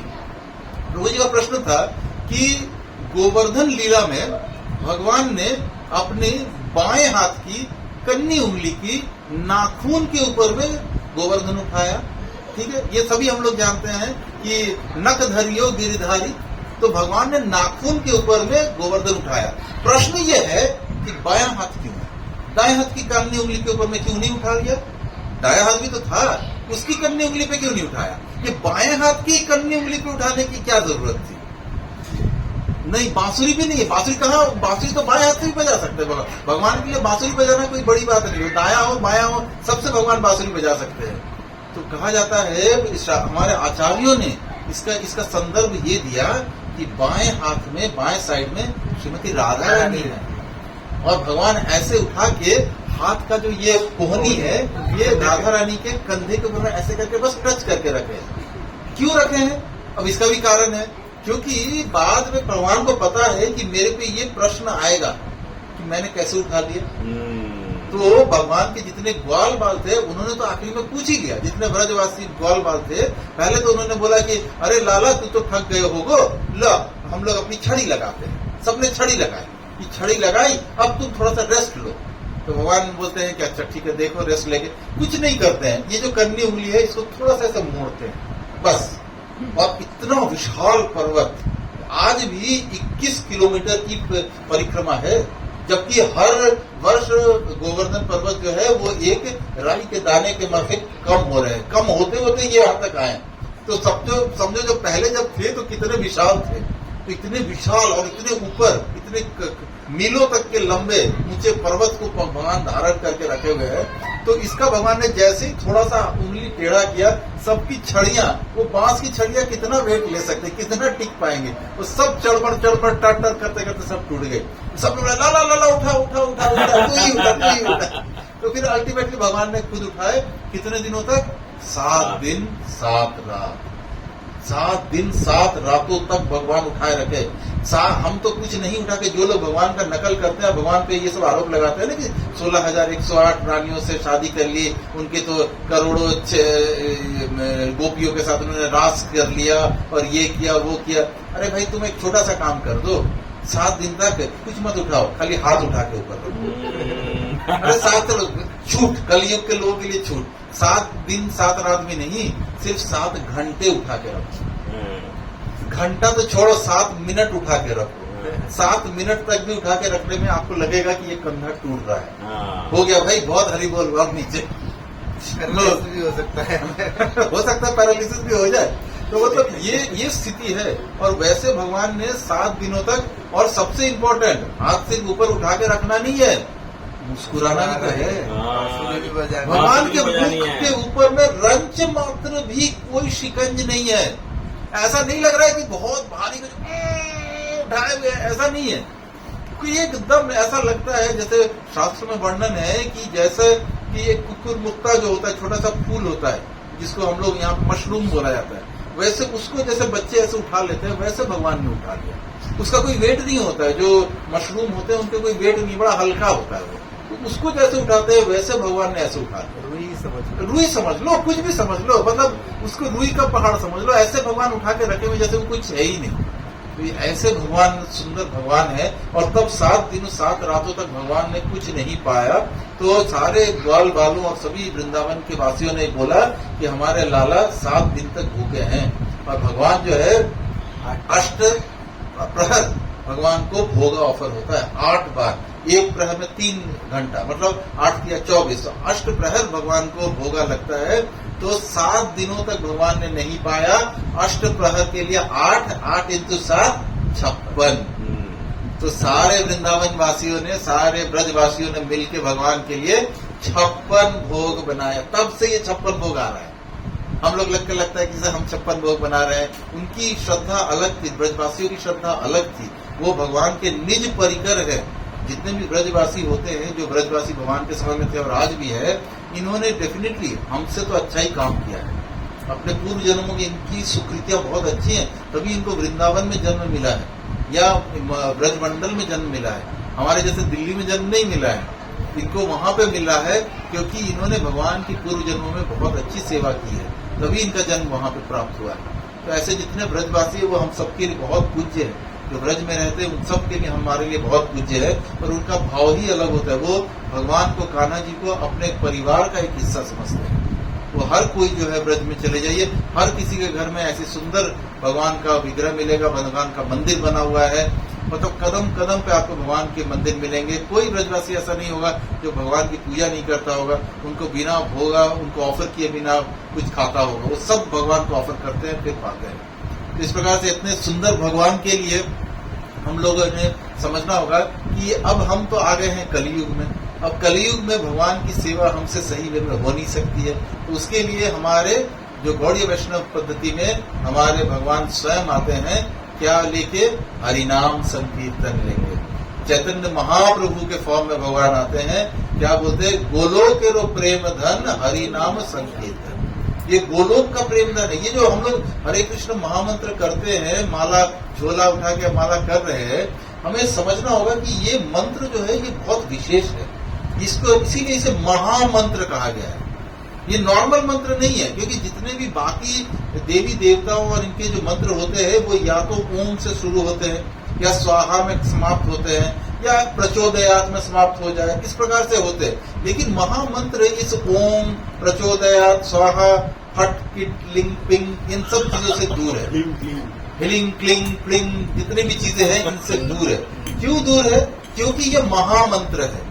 ये उन सभी मंत्रों का सार है। अगर आप सुबह उठ के ओम नमः शिवाय ना भी बोलो, हरे कृष्ण महामंत्र बोल दो, तो उसमें ओम नमः शिवाय आ गया। हरि हरि सारे मंत्र उसमें आ गए। जितने भी देवी देवता के, अगर आपको बोला जाता है, हम में से बहुत लोग पूछते हैं कि भाई अरे हम ना पहले तो नवरात्रे के व्रत रखते थे, जब से ये आप लोग इस्कॉन वाले आ गए हो, ये करते हो, हमने वो व्रत छोड़ दिया, तो देवी माँ गुस्सा हो जाएंगी ना। तो प्रश्न ये है कि देवी माँ आपसे प्रसन्न होंगी। क्यों प्रसन्न होंगी? क्योंकि ये देवी माँ जो है वो वैष्णवी है। जो माँ दुर्गा है, माँ पार्वती है, माँ शक्ति जो है वो वैष्णवी है। और वैष्णवी चाहती क्या है? वैष्णवी चाहती है कि हम सब लोग वैष्णव बने। हमारे वैष्णव बनने से माँ दुर्गा अधिक प्रसन्न होंगी जितना कि हम माँ के लिए व्रत करके होगा। दूसरा सबसे बड़ा कारण क्या है? अब जैसे हम लोग बोलते हैं कि भाई एकादशी में व्रत कर लो, एकादशी में व्रत करो, साथ ही साथ हम बोलते हैं कि भाई जन्माष्टमी, गौर पूर्णिमा, इनमें व्रत करो। लेकिन हम ये नहीं बोलते हैं कि भाई, अगर हम बोलते हैं कि अगर आपको नवरात्र में व्रत करना है कर लो, लेकिन मतलब आवश्यकता नहीं है। तो अगर हमारा इसमें क्या नाम है, महाशिवरात्रि का व्रत करना चाहते हैं वक्त कर लो, पर आवश्यकता नहीं है। क्यों बोलते हैं ये चीज? क्योंकि बाकी जितने भी व्रत है, चाहे वो शिवरात्रि व्रत है, गणेश जी का व्रत है, या शनि महाराज का व्रत है, कुछ भी व्रत है जो भी है, इन सबों को अगर किया तो पुण्य, कुछ तो फल मिलेगा। अगर आपके मन में कुछ भावना है तो भावना में, ज्यादातर लोग तो कुछ न कुछ सोच के ही व्रत करते हैं। माँ मुरादे पूरी कर दे, हलवा बांटूंगी। माँ ने मुराद पूरी नहीं की तो नहीं बांटूंगी। यही मतलब हुआ ना इसका। तो इसका अर्थ हुआ कि हम माँ के साथ बिजनेस कर रहे हैं। तुम मेरा ये काम करो तो मैं हलवा बांटूंगी, वरना नहीं करो। लोगों ने इसका कीर्तन भी बना दिया और गीत भी चल रहे हैं, बड़े खुलेआम लोग गा भी रहे हैं इसको। तो देखिए कि ये बेसिकली हमें भगवान के साथ प्रेम संबंध स्थापित करना है, बिजनेस संबंध स्थापित नहीं करना है। भगवान के साथ में प्रेम होना चाहिए। उसके साथ ऑटोमेटिकली सारे देवी, भगवान ने भगवत गीता के विराट रूप का जो अध्याय है उसमें दिखा दिया कि मेरे शरीर में ही ये सारे देवी देवता है, ये अलग नहीं है मेरे से। और दूसरा चीज क्या बताया कि जिनकी बुद्धि इस माया के द्वारा हर ली गई है वही जाते हैं देवी देवताओं की पूजा करने। अभी सोचिए ये सब चीजों का क्या है, मतलब इनका मतलब क्या बनता है? इसका मतलब ये बनता है कि हमें, अगर हमारे जनरली ज्यादातर लोग देवी देवताओं की पूजा करते हैं कि कुछ कष्ट होता है, कोई प्रॉब्लम है, उसके सॉल्यूशन करने के लिए। भाई मेरी शादी नहीं हो रही तो मैं जाता हूँ, जाके रोज सोमवार का सोम व्रत कर देते हैं, 16 सोमवार का व्रत करते हैं, रोज सुबह जाके शिव जी के ऊपर में पानी चढ़ाओ तो शादी हो जाएगी। तो ये सारे जो व्रत है, इसका मतलब क्या है? ये सब है मेरे मन में कुछ इच्छा है वो पूर्ण हो, उसके लिए व्रत किया जा रहा है। तो अब प्रश्न ये है कि हमारे जीवन में अगर कोई परेशानी है, कोई समस्या है, उसके लिए अगर हम देवी देवताओं के पास जाके व्रत करेंगे तो देवी देवता हमें तुरंत उसके समाधान देते हैं। इसमें कोई शक नहीं है, इसमें कोई दो राय नहीं है। लेकिन इसको समझना होगा कि क्या इससे हमारी समस्या समाप्त हो गई? प्रश्न ये है। लेकिन हमारी समस्या कभी समाप्त नहीं, हमें लगता है कि हमारी समस्या समाप्त हो गई, लेकिन एक्चुअली समस्या समाप्त नहीं हो रही। क्योंकि हमारी जितनी भी जीवन में समस्याएं या कुछ भी है, जो दुख परेशानियां हैं, ये हमारे ही पूर्व जन्मों के कर्मों की वजह से है, जो कि घूम घूम के हमारे पास में आ रही है। और हमने हर बार किसी न किसी देवी देवता के शरण में जाके क्या किया, इसको टाला। देवी देवता आपके जो प्रारब्ध है, आपके जो कर्मों का जो भोग है, उसको समाप्त नहीं कर सकते हैं, टाल देते हैं। तो ये वैसी है जैसे कि एक माता जी थी, वो जंगल से आ रही थी, तो उनके सर के ऊपर में लकड़ी का बहुत बड़ा एक बोझा था। तो वो बोली कि मेरा सिर में बहुत ज्यादा दर्द हो रहा है, ये लकड़ी का बोझा उठाते उठाते अब सहन नहीं होता, हे भगवान, हे शिव जी, कुछ करो, मेरे इस बोझे को हटा दो। तो भगवान प्रकट हो गए, शिव जी प्रकट हो गए, बोले क्या करते हैं भगवान, उसके सिर से ये जो मोटरी थी जो लकड़ी की, उसको उसे कंधे पे रख। तो अब ये खुश ये इस बात को लेके माता जी हो रही है कि मेरे सर से बोझा उतर गया। ये ध्यान नहीं है कि वो कंधे पे आया है, यानी कि कुछ देर के बाद अब कंधा भी वैसे ही दुखेगा जैसा सर दुख रहा था। ये देवी देवताओं के द्वारा प्रदान किया हुआ जो वरदानें होती है, भगवान बोलते हैं अंत तो फलम दे हम, ये तुरंत समाप्त हो जाने वाली, जितनी जल्दी मिलती है ना, कुछ देर के बाद ये समाप्त हो जाने वाली है। और आपके जीवन में जितना भी आपने रोका, आपने भोगा नहीं ना, आपने बीच में रोक दिया, देवी देवता की शरण चले गए, आपने रोक दिया। सपोज आपको मान लेते हैं आप मेरे पेट में कुछ प्रॉब्लम हो गई है, अब मेरा ये जो भोग करना है ना, जो पेट का जो दर्द है, मेरे को जो ये सहना है, पेट का जो इशू है, ये भगवान ने फिक्स किया हुआ है मेरे कर्मों के प्रारब्ध से कि मुझे कम से कम 10 सालों तक ये भोगना पड़ेगा, ये 10 सालों तक मुझे परेशानी देगा, कष्ट होगा। लेकिन मैंने क्या किया, बीच में ही मैंने भगवान की पूजा वूजा कर ली और किसी देवी देवता की पूजा शरण में चले गए, उनकी पूजा वूजा करके मैंने अपना स्वास्थ्य ठीक कर लिया। कितने सालों में? 3 सालों में। अब प्रश्न ये कि ये 7 साल कहाँ जाएंगे? हमें भोगना कितने दिन तक था, कष्ट 10 सालों तक सहन करना था, लेकिन हमने 3 साल में इसको देवी देवताओं के शरण में जाकर हटवा लिया। लेकिन ये 7 साल बचा रहा। अब चाहे इस जन्म में, इसके अगले जन्म में, उसके अगले जन्म में, कभी न कभी तो इसे भोगना पड़ेगा, किसी भी उम्र में। ये घूम के आएगा, वो 7 साल पेट का प्रॉब्लम फिर किसी जन्म में पैदा होगा, आएगा, आप समाप्त नहीं कर सकते हो। तो क्योंकि इसका प्रमाण कहाँ मिलता है? प्रमाण मिलता है फिर से महाभारत में। जब महाभारत का युद्ध समाप्त हो गया, तो हमारी जो गांधारी ने भगवान से पूछा कि हे भगवान, हे कृष्ण, मेरे तो 100 पुत्र थे। कितने? 100। तो ऐसा कैसे हो सकता है कि मेरा एक पुत्र तो बचता, एक तो बचता। जरा इमेजिन करिए, आजकल तो खैर 100 तो छोड़ दो, आजकल तो सभी घरों में 1 या 2 पुत्र होते हैं, लेकिन अगर उसमें से भी अगर किसी की एक की मृत्यु हो जाए तो माता को कितना कष्ट होता है।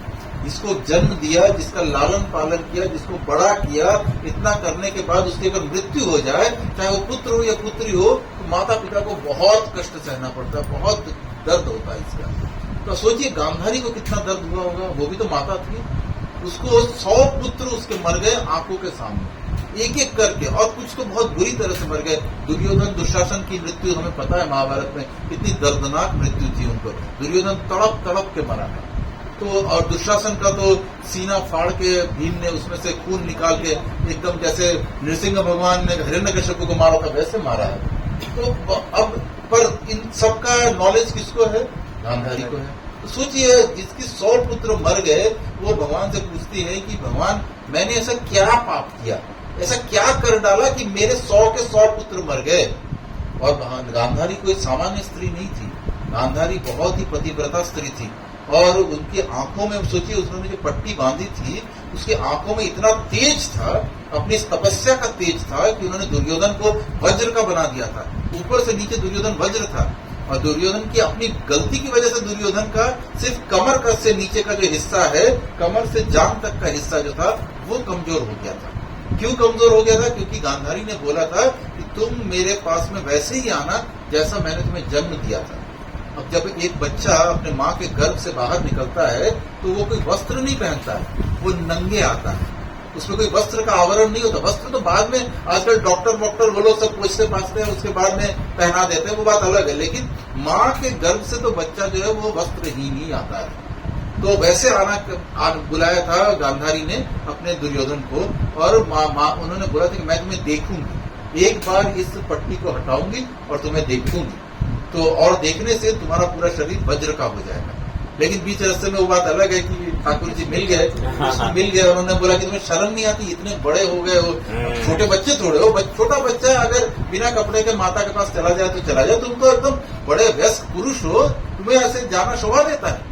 तो उन्होंने बोला कि पर मुझे तो माता ने ऐसे ही बोला है। वो जा सही रहा था, लेकिन भगवान ने बीच में आके बोले कम से कम अपने जो गुप्त अंग है उनको तो ढको, माता के सामने ऐसे जाओगे।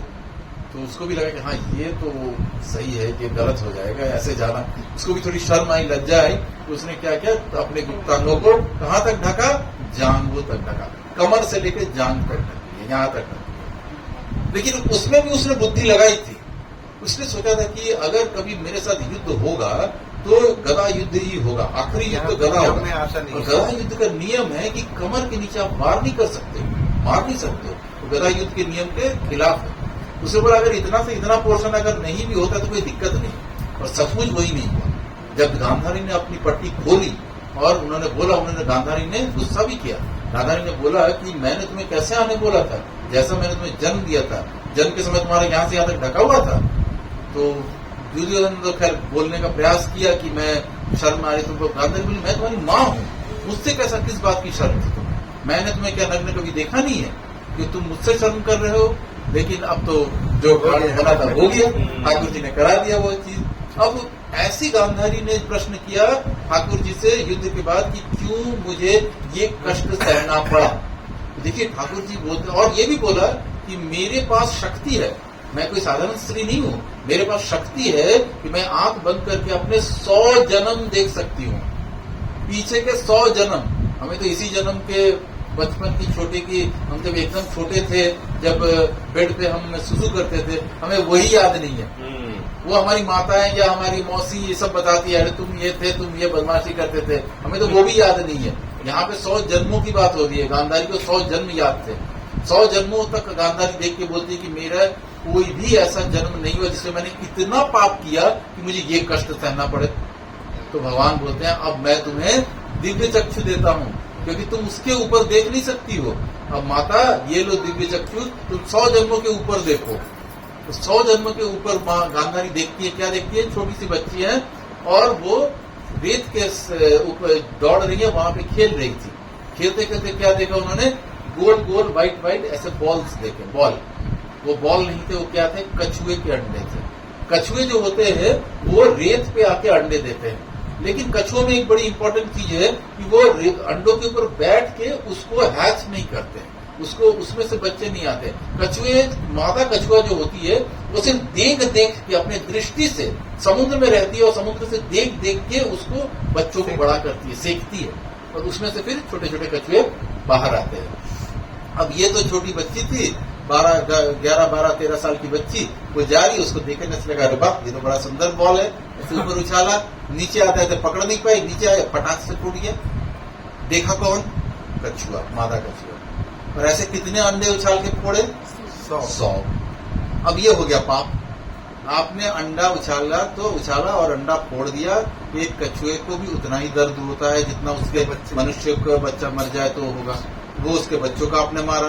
तो अब तो गांधारी का अगला प्रश्न था, तो इतने वर्षों तक क्यों, 100 जन्मों के पहले किया हुआ पाप या 100 जन्मों के पहले अगर हमने कोई गलत काम किया तो अब जाके क्यों घूम के आ रहा है। तो भगवान बोलते हैं क्योंकि प्रकृति को भी एक ऐसा ही पुरुष चाहिए था जो आपका पति बने, जिसने ऐसा ही पाप किया हो, उसे भी 100 पुत्रों के हत्या का, 100 पुत्र के मरने का कष्ट सहना पड़े, तभी तो वो आपके जीवन में आएगा। हमें लगता है कि भाई हमने शादी कर ली स्त्री के साथ में, हमें लगता है या स्त्री सोचती है हमने हमारे जीवन में तो ये हमारा पति बन के आ गया है। अरे नहीं आया है, हमने बुलाया है, हमने कान पकड़ के खींच के लाया, हमारे कर्म उसको हमारे जीवन पे लेके आए हैं। हमारे ही पूर्व जन्मों की कर्मों की वजह से कोई मेरी पत्नी बनती है, कोई मेरा पति बनता है। ये हमारे ही कर्मों का फल है कि ये व्यक्ति हमारे जीवन में, अब इस व्यक्ति से हमें जो दुख मिल रहा है या सुख मिल रहा है वो सब उसी का ही फल है, हमारे ही कर्मों का फल है, जिसकी वजह से हमारा ये कार्मिक जो है, भगवान बोलते हैं गहना कर्म गति, कर्म की गति बहुत गहरी है। हम छोटा से छोटा कुछ भी काम करते हैं उसका फल मिलता है, लेकिन भगवान बोलते हैं 3 तरह के कर्म करते हैं हम लोग। एक बोला जाता है सकर्म, सकर्म का मतलब होता है अच्छे कर्म, यानी कि जो हमारे शास्त्र उन्मोदित कर्म है। आपने कुछ अच्छा कर्म किया, आपने गरीबों को खाना खिला दिया, आपने जो भिखारी हैं उनको आप लोगों ने, सपोज हम लोगों ने उनको कंबल दान कर दिया, या भंडारा लगा दिया, या फिर हाँ मतलब कुछ भी दूसरा अनाथालय बना दिया, वृद्धाश्रम बना दिया, वहां पे जाकर दान दे दिया, ये सब क्या है? ये पुण्य कर्म है। ये आपको क्या मिलेंगे? इससे आपके जीवन में सुख सुविधाएं आएंगी, ये आएंगी आपके जीवन में, उसको भोगना भी यहीं पे होगा। अगर आपने इस जन्म में बहुत सारे पुण्य कर लिए और भोग नहीं पाया, आपके अचानक से मृत्यु, आपका जीवन काल समाप्त हो गया, तो उन पुण्यों को भोगने के लिए आपको फिर से आना पड़ेगा, किसी माँ के घर में फिर प्रवेश करना होगा और फिर जन्म लेना होगा। क्यों? क्योंकि आपको वो पुण्य बाकी है भोगने के लिए, भोगो। ठीक उसी प्रकार से दूसरा कर्म होता है विकर्म। विकर्म का मतलब होता है हर वो कर्म जो कि शास्त्र के अनुचित नहीं है, शास्त्र के हिसाब से अनुचित है। आप चोरी कर रहे हो, हम झूठ बोल रहे हैं, हम बिना भोग लगाए खा ले रहे हैं, हम कुछ भी गलत काम कर रहे हैं, हम चोरी कर रहे हैं, डकैती कर रहे हैं, मर्डर कर रहे हैं, कुछ भी कर रहे हैं, ये जो गलत चीजें हैं वो सारी चीजें किसमें आएंगी? विकर्म। विकर्म किया तो फल क्या है? पाप। पाप का मतलब क्या हुआ? जीवन में दुख, चाहे दुख अभी आए, अगले जन्म में आए, उसके बाद जन्म में आएगा अवश्य। एक बार अगर हमने कार्मिक रिएक्शन शुरू कर दी तो वो घूमता रहेगा, घूमता रहेगा, घूमता रहेगा। जैसे हमारे शिक्षा गुरु प्रशांत कुंटो जी बोलते हैं कि इसको समाप्त कैसे होता है? सहन के द्वारा, सहन शक्ति के द्वारा होता है। जैसे ये हम बाजार में गए, किसी से हमारा झगड़ा हो गया, कोई आके हमसे गलत बोला, किसी ने हमें 2 गाली दी। ये व्यक्ति क्यों आया? पूरे बाजार में इतने लाखों लोग हैं, उसमें से हमारे साथ ही ये झमेला हुआ और हमारे साथ ही आके इसने हमें गाली दी। क्यों दी? क्योंकि यही गाली हमने पिछले जन्म में उसे दे रखी है, उसका वो बकाया था, वो हमारे पास आया। अब हमारे पास 2 उपाय है। परिस्थिति को हम बदल नहीं सकते। ये परिस्थिति कि वो व्यक्ति आएगा और हमें अपमानित करेगा, हमारे से दुष्ट कर्म करेगा, दुष्ट वर्ग शब्द यूज करेगा, ये हमारी नियति है, ये परिस्थिति बननी ही है। ये परिस्थिति तो बन गई। अब इस परिस्थिति में हम कैसे रिएक्ट कर रहे हैं, हम कैसे प्रतिक्रिया दे रहे हैं, ये इंपॉर्टेंट है। क्योंकि अगर उसने हमें 2 गाली दी और हमने पलट के 4 गाली दे दी, तो हमारी भी गाली जो है वो प्रकृति में अब घूम रही है। हमने उसे घुमा के एक थप्पड़ मार दिया तो वो थप्पड़ जो है वो घूम रहा है, वो कभी ना कभी घूमते घूमते हमारे गाल पे जाकर चटाक से पड़ेगा। चाहे इस जन्म में पड़े, अगले जन्म में पड़े, 100 जन्मों में पड़े, उसके बाद के जन्मों में पड़े, लेकिन ये पड़ेगा। ये काल और कर्म की जो ये गति है ये रुकती नहीं है। इसको रोकने के लिए तरीका क्या है? भगवान ने बोला तीसरा कर्म है, उसको बोलते हैं अकर्म। अकर्म का मतलब होता है जिसके में कि ना पुण्य मिलता है ना पाप मिलता है। वो कौन से कर्म है? भगवान की सेवा में लगे रहने वाले कोई भी कर्म, जो भी कर्म हम करें, अगर हम वो भगवान को उद्देश्य करके करते हैं तो उसका फल हमें नहीं भोगना पड़ता है। अर्जुन ने महाभारत के युद्ध में हजारों नहीं करोड़ों करोड़ों लोगों का वध कर दिया, मर्डर, इतने लोगों को मार दिया युद्ध में। क्या अर्जुन को एक का भी फल भोगना पड़ा? एक का भी फल नहीं भोगना पड़ा। भागवत ये बोलती है कि पंच पांडव जो थे सशरीर, अपने शरीर में रहते हुए, शरीर भी त्यागना नहीं पड़ा, अपने शरीर के साथ वो गोलोक में प्रवेश कर गए, वो वैकुंठ गए। ये भागवत का प्रमाण है। भागवत में यही बताया गया कि वो सशरीर गए। तो इस प्रकार से हम देख सकते हैं कि भगवान की इच्छा के अनुसार किया गया कर्म अकर्म होता है, उसके लिए हमें कोई उसका प्रतिक्रिया या फल नहीं भोगना पड़ता है। हमें इन सब चीजों को ध्यान में रखना होगा। हमें किसी गौड़ीय वैष्णव, अगर हम इसके अंडर में हैं, हमें गौड़ीय वैष्णव पद्धति के अंदर रहना होगा। हमें कोशिश करना है कि आज के दिन में गौड़ीय वैष्णविज्म का जो सबसे प्रमुख जो है वो कौन सा संस्था है? वो इस्कॉन संस्था है। इस्कॉन संस्था में जुड़ना होगा, किसी प्रामाणिक शिक्षा गुरु के अंडर जुड़ना होगा। खुद से पढ़ के नहीं होगा, खुद से पढ़ के खुद से समझ के हम तो अब खुद ही कर लेते हैं जी, हम तो ऐसा कर लेते हैं वैसा कर लेते, नहीं, ऐसा भगवान भी एक्सेप्ट ही नहीं करते हैं। भगवान पूछेंगे आपसे जब हमारी मृत्यु के समय आएगा कि हाँ बताओ जी किसके अंडर में थे, कौन है तुम्हारे शिक्षा गुरु, कौन है दीक्षा गुरु, किनके अंडर में थे तुम, कौन सी ये तुमने किस परंपरा के अंडर में आते हो तुम।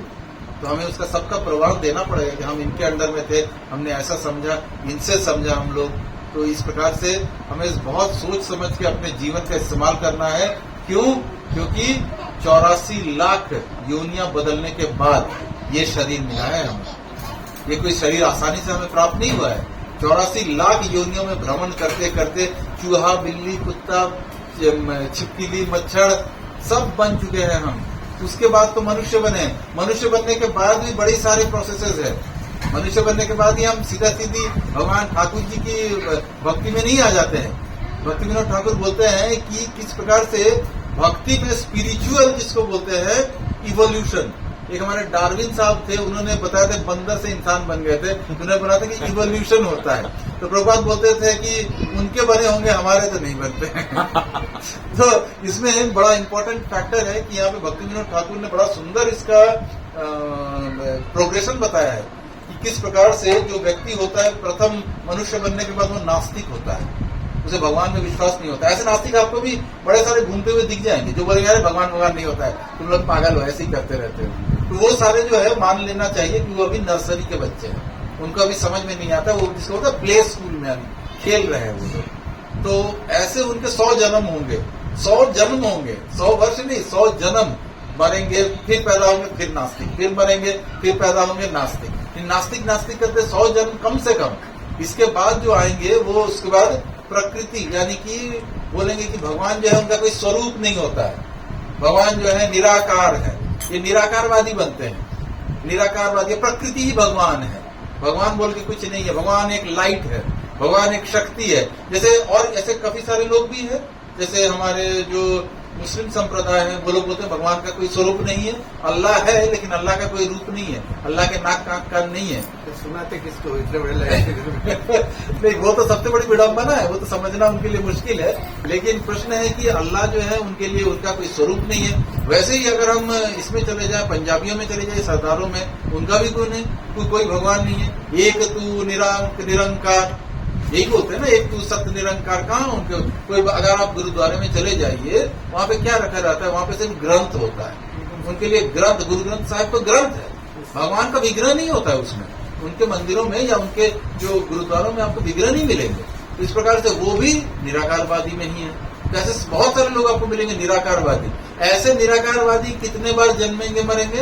100, कम से कम 100 बार जन्म लेंगे, मरेंगे, तब जाके उनका आगे प्रोग्रेशन होगा। और फिर जाके धीरे धीरे वो सूर्य नारायण की पूजा करेंगे। प्रकृति में ही घुसे रहते हैं, लेकिन आप देखेंगे बड़े सारे लोग सुबह सुबह उठ के सूर्य जी को ऐसे जल देते हैं। बड़े सारे पार्कों वार्कों में आप देखेंगे जल देते हैं। तो समझना चाहिए कि अच्छा, ये भी क्लास 1 का बच्चा है, ये भी 1 तक पहुंच गया है, बस सूर्य तक पहुंचा है एटलीस्ट। पहले तो नास्तिक था ना, नास्तिक था, निराकार था, अब कम से कम आकार में तो आया, सूर्य तक पहुंचा, मतलब आकार में आया। तो वो आकार में सूर्य को जल देगा। सूर्य को जल देते देते जब सूर्य भगवान सचमुच प्रसन्न होंगे, तो उसके बाद वो सूर्य भगवान उसको प्रमोट करके गणपत्य धर्म लेगा, गणपति जी की पूजा करेगा। गणपति बप्पा मोरिया, 4 लड्डू चोरिया, इतनी भक्ति हमने कर ली फिर भी कुछ ना हो रिया। तो ये सब चीजें करेगा वो। और कितनी बार करेगा? 100 जन्म करते करते करते करते। लेकिन किसी एक जन्म में वो बड़ी प्रेम और श्रद्धा पूर्वक गणपति की पूजा करेगा। लेकिन उस जन्म में जब गणपति प्रसन्न हो जाएंगे, तो गणपति बोलेंगे तुमने बहुत दिनों तक मेरी पूजा कर ली, अब तुम जाओ मेरी माँ की पूजा करो। माँ कौन है? शक्ति, दुर्गा। उसके बाद वो दुर्गा की पूजा करेगा। जाएगा कहाँ जन्म होगा? बंगाल में। मछली तो खाएगा, लेकिन उसके बाद जय माँ दुर्गा, जय माँ काली, जय माँ दुर्गा, जय माँ काली, जय माँ वैष्णो देवी, 50 बार वैष्णो देवी के चक्कर लगाएगा और ये करेगा, ये सब चीजें करेगा, शक्ति की पूजा करेगा। तो ये शक्ति की पूजा करते करते, लेकिन एक दिन आएगा जब उसको मछली खाना छोड़ के शक्ति की पूजा करेगा। और जब ऐसा करेगा और भगवान माता के साथ में प्रेम पूर्वक माता की सेवा करेगा और माता प्रसन्न हो जाएगी, तब माता उनको प्रमोट कर देंगी। जैसे होता है ना क्लास 1 से 2, 2 से 3, 3 से 4 बच्चे प्रमोशन हो रहे हैं। देखिए प्रमोशन हो रहा है ये सब। माता उसको प्रमोट करके बोलेंगे अब तुम कहाँ जाओ, मेरे पति की पूजा करो। उसके बाद से वो जन्म लेगा 100 जन्मों तक। भोले बाबा बम बम भोले बाबा, हर बार कांवड़ उठा रहा है, खूब जा रहा है, आ रहा है। शुरुआत में तो रास्ते में लड़ाई झगड़ा करेगा, मारपीट करेगा, ये सब करेगा। करते करते करते करते बड़े सारे जन्मों के बाद शुद्ध भोले बाबा का भक्त बनेगा। और भक्त बन के सचमुच कांवड़ उठाएगा, उसको किसी चीज से कोई मतलब नहीं होगा। और भोले बाबा की बड़े हृदय के साथ में उनकी आराधना करेगा, पूजा करेगा। तो जब ऐसी श्रद्धा करेगा तो भोले बाबा आखिर में जब प्रसन्न होंगे, सचमुच प्रसन्न होंगे, तो भोले बाबा उसको फिर क्या करेंगे, प्रमोट करेंगे। भोले बाबा बोलेंगे कि अब तुम वो करो जो मैं करता हूँ। तो बोलेगा क्या करूँ? हाथ उठाओ और बोलो हरे कृष्णा कृष्णा कृष्णा हरे हरे, हरे राम राम राम हरे हरे। तो अब वो हरे कृष्णा करना शुरू तो करेगा, लेकिन इसमें भी डिफरेंस है। इसमें भी बड़े सारे, जैसे कि आप गुजरात वगैरह में चले जाओ तो केम छो मोटा भाई, हरे कृष्णा मोटा भाई, वो लोग हरे कृष्णा करेगा, लेकिन उसका मन कहाँ लगा रहेगा? मुंह में कृष्ण रहेगा, लेकिन धंधा कैसा चल रहा है? धंधा चुप ना, मतलब उसको पैसा कितना, उसको पैसे कमाने से मतलब है। भले वो मुंह में हरे कृष्णा कृष्णा भाई, कृष्णा बहन ये सब बोलेगा, लेकिन उसको मेन उद्देश्य रहेगा कैसे कृष्ण का नाम लेके हमें पैसा कैसे कमाना है, ज्यादा से ज्यादा पैसा कमाना है। तो इस प्रकार से उससे भी जब हम ऊपर जाएंगे, जब उससे भी भगवान देखेंगे कि हाँ ये अब प्रमोशन के लायक हो गया है, तो फिर जाके वो किसके शरण में पहुंचेगा? राधा रानी के शरण में जाएगा। राधा रानी के शरण में जाने से गौड़ीय वैष्णव बनेगा, और गौड़ीय वैष्णव जब बनेगा तो अब उसके बाद वो डेफिनेटली भगवान की पूजा करेगा। हम जितने गौड़ीय वैष्णव हैं, हम कौन हैं? श्रीमती राधा रानी के उपासक है। हम भगवान श्री कृष्ण की उपासना क्यों करते हैं? ताकि राधा रानी प्रसन्न हो। हमारा उद्देश्य भगवान को प्रसन्न करना नहीं है। हम हर एक दिन रात भगवान श्री कृष्ण की उपासना करते हैं, लेकिन क्यों? क्योंकि हमारा जो भाव है, हमारी ठाकुरानी श्रीमती राधा रानी, तो राधा रानी को प्रसन्न करने के लिए हम करते हैं, क्योंकि हमें पता है कि अगर राधा रानी प्रसन्न हो गई तो ठाकुर जी तो स्वयं प्रसन्न हो जाएंगे। जिनको राधा रानी ने एक्सेप्ट कर लिया वो तो ठाकुर जी के एक्सेप्टेड ही है, समझ लो। तो इस प्रकार से हमारा जो भाव है, गौड़ीय वैष्णव फिलोसॉफी जो है, वो हमें लेके जाती है श्रीमती राधा रानी के तरफ। काफी सारे भक्त आए, आइए प्रभु जी, सभी भक्तों का स्वागत है। हरे कृष्ण। हरे कृष्ण। बैठ जाइए, बैठ जाइए। सभी बैठ जाए भक्त।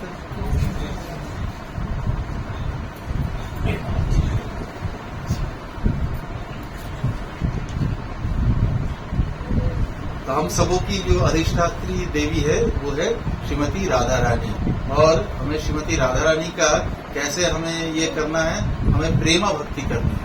गौड़ीय वैष्णव फिलोसॉफी बताती है प्रेमा भक्ति की तरफ ले जाती है। तो अब आप बताओगे कि फिर हम ये सब नियम क्यों करते हैं? सुबह उठो, सुबह उठ के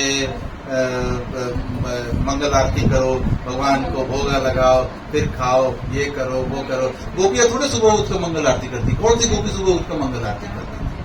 गोपियों ने एक बार खाली माँ कात्यायनी के लिए व्रत किया था कि पति में कर तुम नमः, ऐसा कुछ कहा था भगवान के लिए कि भगवान को हमारा पति बना दो, कृष्ण को हमारा पति बना दो। तो ये तो उन्होंने कुछ दिनों तक किया, भगवान जब प्राप्त हो गए तो फिर नहीं किया। कौन सी गोपी होती है जो कि भगवान की आरती उठाती है? कोई उतारती है? आपने कभी सुना है किसी लीला में कि गोपी गई, उन्होंने जाके भगवान की आरती उठाई, दीपक कर रही है, उनको अगरबत्ती कर रही? कौन सी गोपी की है भाई? कोई गोपी नहीं की है। अरे वो तो छोड़ो, गोपियों ने तो भगवान को गोपी वस्त्र पहना के नृत्य करवाया। बोला कर नाच हमारे सामने तो तेरे को लाला छाछ दूंगी, मक्खन दूंगी, ऐसे नचवाया उन्होंने। उन्होंने तो गोपियों का, ये गोपियों का भाव है, गोपियों का प्रेम है भगवान के प्रति।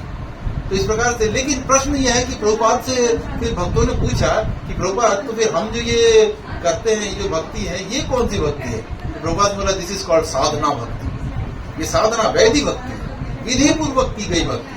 तो प्रभुपाद तो बोलते हैं, बाकी भक्तों ने पूछा तो फिर हमें वो प्रेम भक्ति कैसे प्राप्त होगी?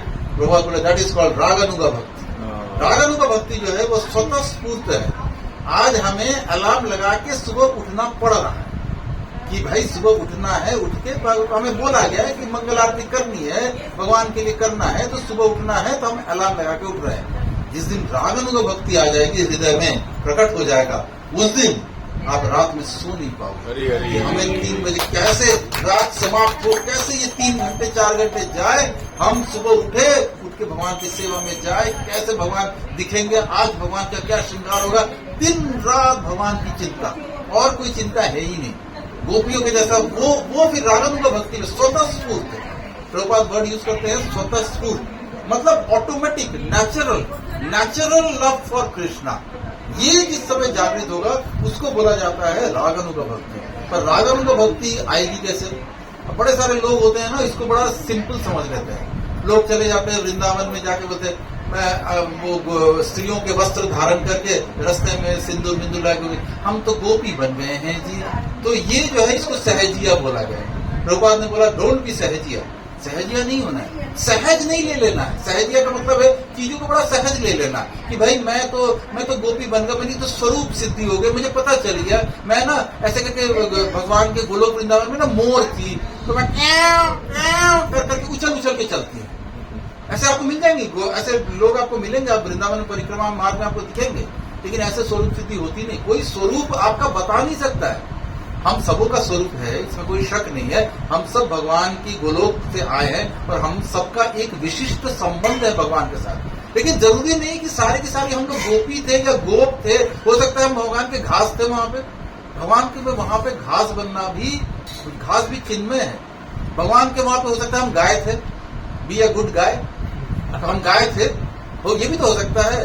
लोग कह रहे कैसे गाय कैसे बन जाएंगे हम वहां पे जाके, क्यों नहीं बन सकते? बंदर भी होंगे, बंदर भी है, भगवान के बंदर तो है ही वहां पे, भगवान के गोलोक में बंदर भी है, तो बंदर भी हो सकते हैं वहां पे हम लोग। तो हम यहाँ पे अपना भक्ति के माध्यम से, प्रभुपाद बोलते थे कि वैधि भक्ति, साधना भक्ति, ये करते करते करते ये प्रोसेस है, ये रास्ता है।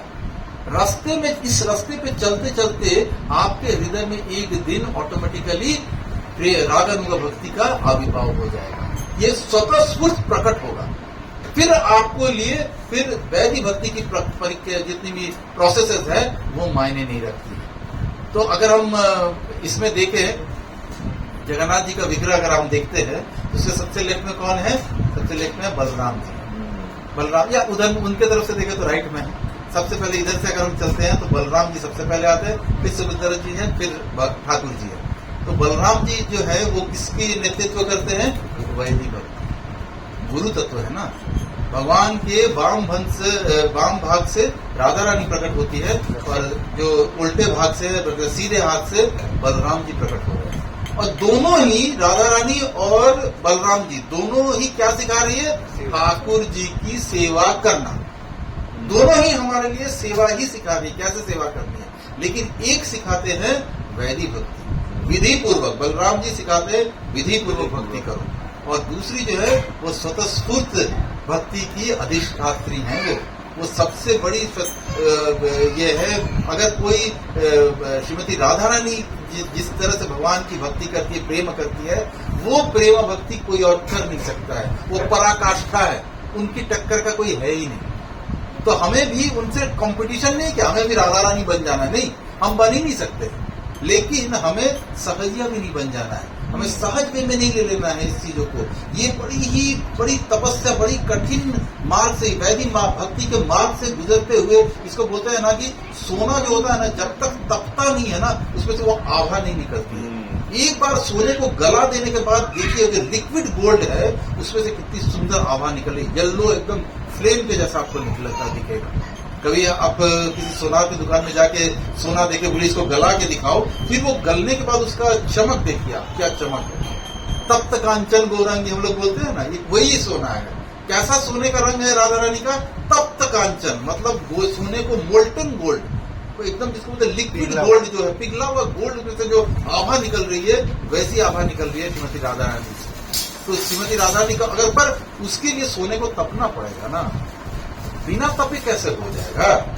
अब मंदिर में मार्बल तो चारों तरफ लगे रहते हैं, लेकिन हम जो ठाकुर जी का मार्बल है उसी के सामने जाके प्रणाम करते हैं। अरे गुस्से के साथ जो मार्बल की सीढ़ी बनी हुई है उसी को प्रणाम कर बोलिए ठाकुर जी हैं, चलो। तो ऐसा तो नहीं होता है। हम सारे लोग उस मार्बल के ऊपर से चल के जाते हैं और वहां पे जाके ठाकुर जी के विग्रह के सामने, वो भी मार्बल, ये भी मार्बल। तो एक बार हमारे प्रशांत मुकुंद प्रभु जी बोलते हैं कि शिक्षा गुरु हमारे, कि एक मंदिर के दीवार पे लगे मार्बल ने बोल दिया कि अरे जो ये विग्रह के मार्बल थे, कि तुमने ऐसा क्या कर लिया था, तुमने ऐसा क्या किया जो आज लोग आके तुम्हें पूजा करते हैं, तुम्हारे सामने सर झुकाते हैं। हम भी तो मार्बल ही हैं और सेम मार्बल है, हम भी मकराना मार्बल, तुम भी मकराना मार्बल।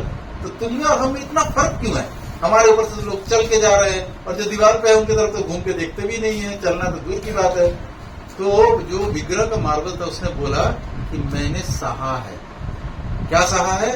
जो बनाने वाला था ना उसे ठक ठक ठक ठक, कभी जोर कभी धीरे कभी जोर, तोड़ तोड़ के उसमें से भगवान का विग्रह निकाला। तुमने सहा नहीं, तुम तो अकड़े हुए थे ना, तो तुम ऐसे स्क्वायर काट के चिपका दिया गया।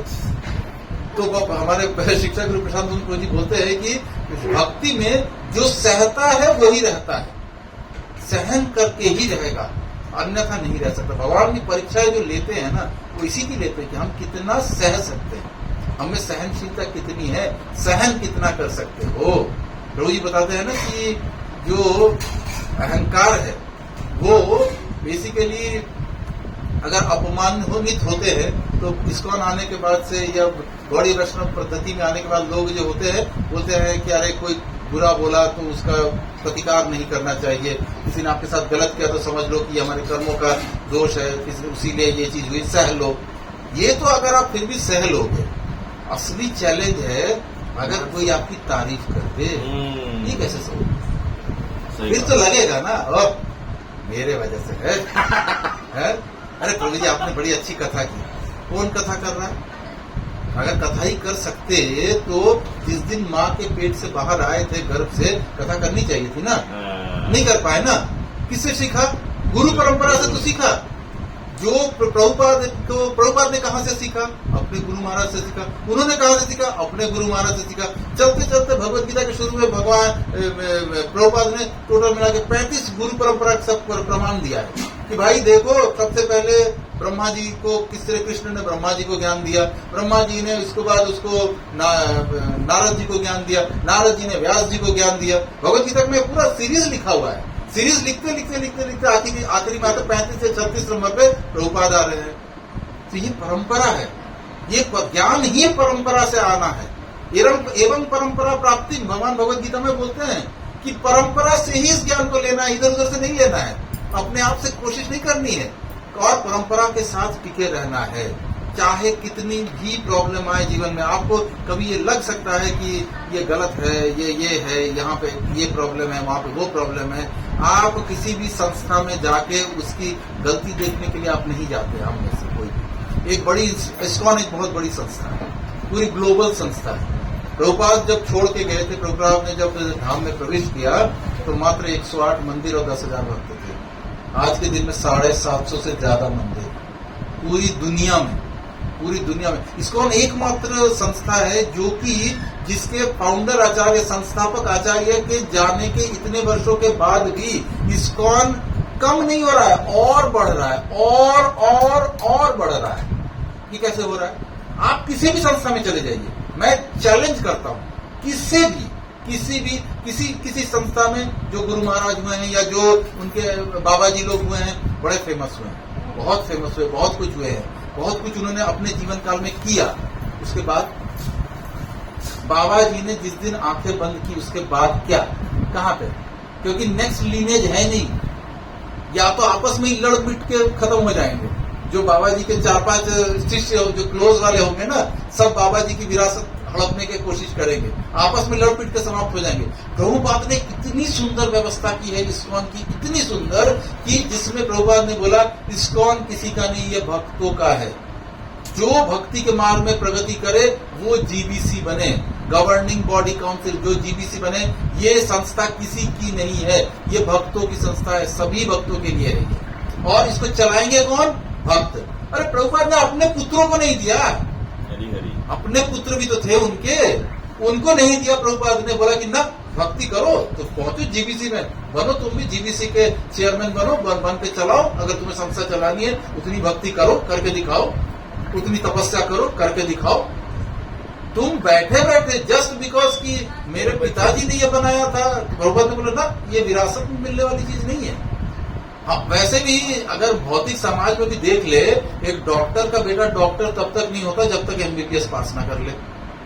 तो हम कैसे समझ लें कि भाई भक्त का बेटा भक्ति होगा? ऐसा तो नहीं है, कोई ऐसी गारंटी की बात है नहीं। तो प्रभुपाद ने इसलिए इतनी सुंदर संस्था दी है। हम सबों को संस्था के साथ जुड़े रहना है, इस्कॉन के साथ जुड़ना है, प्रभुपाद के साथ जुड़ना है। प्रभुपाद ने बोला जीबीसी जो है, बहुत लोग बोलते हैं अरे जीबीसी गलत है, ये है वो है। अरे प्रभुपाद क्या बोल के गए, जीबीसी इज माई सोल, ये मेरी आत्मा है। इस्कॉन अगर मेरी बॉडी है तो उसका सोल जीबीसी है। हमें जीबीसी के खिलाफ आंदोलन नहीं करना है या उनसे लड़ पिट के अलग नहीं होना है, हमें जीबीसी में रहना है, क्योंकि उसके अंडर में रहते, इस्कॉन के अंडर में अगर रहेंगे तो एक छत्र छाया पे रहेंगे, जिसको बोलते हैं ना कि एक छाते के अंदर में रहेंगे, अम्ब्रेला में रहेंगे। कौन सी अम्ब्रेला? भगवत भक्ति की अम्ब्रेला में रहेंगे। और इस अम्ब्रेला में रहते हुए हमारा साथ अगर हमारी दीक्षा हो गई है, हमारे दीक्षा गुरु हिज होलीनेस गोपाल कृष्ण गोस्वामी महाराज ने भी नित्य लीला प्रवेश कर चुके हैं, लेकिन हमें कभी ये उनकी, ठीक है हमें लगता है कि हम उनसे बहुत ज्यादा जुड़े हुए थे, उन्होंने हमें दीक्षा प्रदान की तो हमारे उनके साथ एक अलग प्रेम है, लेकिन उन्होंने उसके बाद हिज होलीनेस भक्ति आश्रय वैष्णव स्वामी महाराज दिया, हम उनके शिष्य हैं और वो हमसे उतना ही प्रेम करते जितना हमारे गुरु महाराज करते हैं। प्रेम में कोई कमी नहीं है, क्योंकि वही प्रेम वो लेके आ रहे हैं, वो सेम प्रेम वो प्रदान कर रहे हैं। तो इसलिए इस्कॉन आज भी बढ़ रहा है, आज भी, क्योंकि इसमें गुरु परंपरा से चली आ रही है। जिन्होंने भी इस्कॉन से हटके कुछ करने का कोशिश किया वो सिर्फ 2 जनरेशन तक चलता है। 2 जनरेशन के बाद इसका, जैसे बोलते हैं ना कि पतंग तभी तक उड़ती है जब तक वो डोर से बंधी है, डोर कट पतंग कुछ देर तक तो ऐसे में हवा में काफी जाएगी, हिलेगी, काफी ड्रामा करेगी, लेकिन उसके बाद टुप से नीचे, उसके बाद वो समाप्त दूर जाके गिरे, पास गिरे, गिरना कंफर्म है, लेकिन अगर वो बंदी रहेगी तो पतंग के साथ ऊपर जाएगी। प्रभुपाद की वजह से इतने सुंदर हमें शिक्षा गुरु प्राप्त हुए इस प्रशांत मुकुंद प्रभु जी। अभी मैं पहले बता रहा था आप लोग के आने के पहले कि प्रभु जी इतने व्यस्त हैं भागवत कथाओं के लिए। इस्कॉन में सबसे ज्यादा अगर कोई जानता है उनको तो भागवत कथाओं के लिए जानता है। प्रभु जी जो है वो पूरे विश्व संसार में भागवत कथाएं कर रहे, देश विदेश में जा जाके भागवत कथाएं कर रहे थे। अभी मैं माता जी से बोल रहा, माता जी बोल कि प्रभु जी को अगर अधिक मास में बुलाने का प्रयत्न किया जाए। प्रभु जी की जो कैलेंडर है वो 2028 तक समाप्त हो चुका है, इतनी व्यस्तता है। एक महीने में जो कथाएं होती है प्रभु जी की 7-7 दिवसीय, 7 दिवसीय भागवत कथाएं होती है। केवल 18,000 श्लोक हैं। मैं इसलिए केवल शब्द यूज करता हूं क्योंकि प्रभु जी आज पिछले 10 से 15 सालों से भागवत कथाएं कर रहे हैं। कोई भागवत कथा में कोई टॉपिक रिपीट नहीं करते। आप प्रभु जी की कोई भी भागवत कथा सुन लीजिए, अगली भागवत कथा किसी और टॉपिक के ऊपर होगी। इतनी चीजें हैं, हरि अनंत, हरि कथा अनंत। तो भगवान की कथाएं और भागवत को जितना निचोड़ेंगे नई नई मोतियां बाहर आएंगी। तो प्रभु जी हमारे जो हैं प्रशांत मुकुंद प्रभु जी वो निचोड़ने का काम कर रहे हैं। वो पढ़ते हैं, शास्त्रों को पढ़ते हैं और शास्त्र से नई नई चीजें निकाल के लाते हैं और उसके ऊपर बेस करके प्रभु जी की कथाएं होती है। और हर 7 दिवसीय भागवत कथा किसी स्पेशल टॉपिक के ऊपर में होती है, रिपीट नहीं करते हैं प्रभु जी। तो इस प्रकार से प्रभु जी को हम लोगों ने भी अभी काफी रिक्वेस्ट किया है। माता जी के साथ भी हरग्रेस पुष्पलता माता जी के साथ भी प्रभु जी की बात हुई है। और अभी जो अधिक मास चल रहा है इसमें थोड़ी डिफिकल्टी है, लेकिन प्रभु जी ने कंफर्म कर दिया है मोस्ट प्रोबेबली शायद जुलाई या अगस्त में प्रभु जी बोल दिया है कि जुलाई, इधर जुलाई या अगस्त के समय में प्रभु जी जरूर समय निकालेंगे। समय निकाल के प्रभु जी आएंगे यहाँ पे। आप सबों से रिक्वेस्ट है, सभी आप जुड़िए प्रभु जी के साथ में, एक प्रॉपर चैनल में जुड़ जाइए, प्रॉपर चैनल में भक्ति करिए, भक्ति में प्रगति कीजिए। प्रगति करके प्रभु जी ने, जैसे माता जी का भी प्रभु जी ने हाथ पकड़ के हम सबों का प्रभु जी ने दीक्षा कराई है, गुरु महाराज से इंट्रोड्यूस कराना, उनसे दीक्षा कराना, प्रॉपर भक्ति का विकास होना, एक के बाद एक लेवल पार करना है ना। कब तक क्लास 1 में चलते रहें, क्लास 1 के बाद क्लास 2 भी तो जाना है, 2 के बाद 3 भी जाना है। लेकिन ये क्लास है 1, 2, 3, 4, 5, 6 भक्ति में कौन लेके जाता है पकड़ के? गुरु करता है। चाहे वो हमारे शिक्षा गुरु है या दीक्षा गुरु का काम क्या है? शिक्षा गुरु हमारा हाथ पकड़ के हमें दीक्षा गुरु तक लेके जाते हैं। दीक्षा गुरु का काम क्या है? हमारा हाथ पकड़ के वो कृष्ण तक लेके जाते हैं। किसी और कोई काम नहीं है इन लोगों का। हम लोग चले जाते हैं, हम ये सोच के चले जाते थे हमें ऐसा गुरु महाराज से मिलना है। आजकल तो हमारे जो गुरु महाराज थे हिज होलीनेस गोपाल कृष्ण गोसाई महाराज जी बोलते थे, now I have become a name giver गुरु। महाराज जी मेरा बच्चा है, इसका नाम दे दिया, सिर पे हाथ रख दिए, नाम दे दिया। फिर महाराज बोलते थे I have become a name giving गुरु, मेरा ना काम हो गया। अरे हम गुरु महाराज से क्या नाम लेने के लिए जा रहे हैं? गुरु महाराज मेरी ना पेट में बड़ी दर्द होती है, महाराज कुछ दवाई बता दीजिए। अरे दवाई के लिए डॉक्टर के पास जाओ, गुरु के पास जाने की क्या आवश्यकता है? गुरु महाराज मेरे बच्चे की शादी नहीं हो रही। अरे तो कोई मैरिज काउंसलर के पास जाओ, शादी.com में अपने आप को रजिस्टर कराओ, कुछ करो, दूसरे बड़े तरीके हैं। गुरु इन चीजों के लिए नहीं है, भौतिक प्रॉब्लम सॉल्व करने के लिए गुरु नहीं है। गुरु के पास जाए तो प्रश्न क्या होने चाहिए, जैसा परीक्षित महाराज ने सुखदेव गोस्वामी से किया, मरने के पहले मैं जो मरने वाला है उसका क्या कर्तव्य है, ये मनुष्य जीवन मिला है उसका क्या सही उपयोगिता है, कैसे भगवान की भक्ति प्राप्त करूं, मुझसे नहीं होती है माला, मैं क्या करूं, कैसे मेरे को, आप बोलते हो ध्यान पूर्वक माला नहीं हो पा रही है, ध्यान पूर्वक माला मैं क्या करूं, गुरु महाराज ये बताए। भक्ति में प्रश्न पूछने चाहिए, अपने आध्यात्मिक प्रश्न पूछने चाहिए कि मेरी आध्यात्मिक प्रगति कैसे होगी। ये नहीं कि गुरु महाराज सिर पे हाथ रख लीजिए मेरी नौकरी लग जाएगी। अरे नौकरी लगाने के लिए गुरु महाराज नहीं है, ये गुरु कोई भी गुरु नहीं है। हमें गुरु से आध्यात्मिक प्रश्न पूछने चाहिए ताकि हमारे जीवन में गुरु का पोजीशन बना रहे। गुरु भी पसंद करते हैं अगर कोई इस प्रकार के प्रश्न पूछता है, और फिर गुरु भी वैसा ही सॉल्यूशन देते हैं। और भौतिक समस्याओं का तो प्रभुपाद जैसे बोलते थे, हमारे शिक्षा गुरु प्रशांत मुकुंद प्रभु जी बोलते हैं कि जितनी भी भौतिक समस्याएं हैं उन सबों का आध्यात्मिक हल ही है, भौतिक हल नहीं। कोई भौतिक हल आपको ढूंढ के मिलेगा नहीं, क्योंकि हम खुद क्या है, हम आत्माएं हैं, हम खुद आध्यात्मिक हैं। हम ये शरीर नहीं आत्मा है जो कि शरीर में रहती है। तो हम अगर आध्यात्मिक है तो हमारी समस्याओं का जो रिजल्ट है, उसका जो सॉल्यूशन है वो भी आध्यात्मिक ही है। अगर हम मटेरियल सॉल्यूशन ढूंढने जाएंगे तो वो मिलेगी नहीं है, वो कुछ दिनों के लिए हो सकता है इधर उधर हो जाए, लेकिन बाद में वो फिर घूम के आएगी। इस प्रकार से हम सभी लोग मिलके आज अधिक मास में बड़ा सुंदर आयोजन हुआ है। माता जी का बहुत बहुत धन्यवाद करेंगे, इतना सुंदर माता जी ने आयोजन किया है और सभी भक्तों को बुलाया है अपने घर में। तो माता जी आपका विशेष रूप से बहुत बहुत धन्यवाद।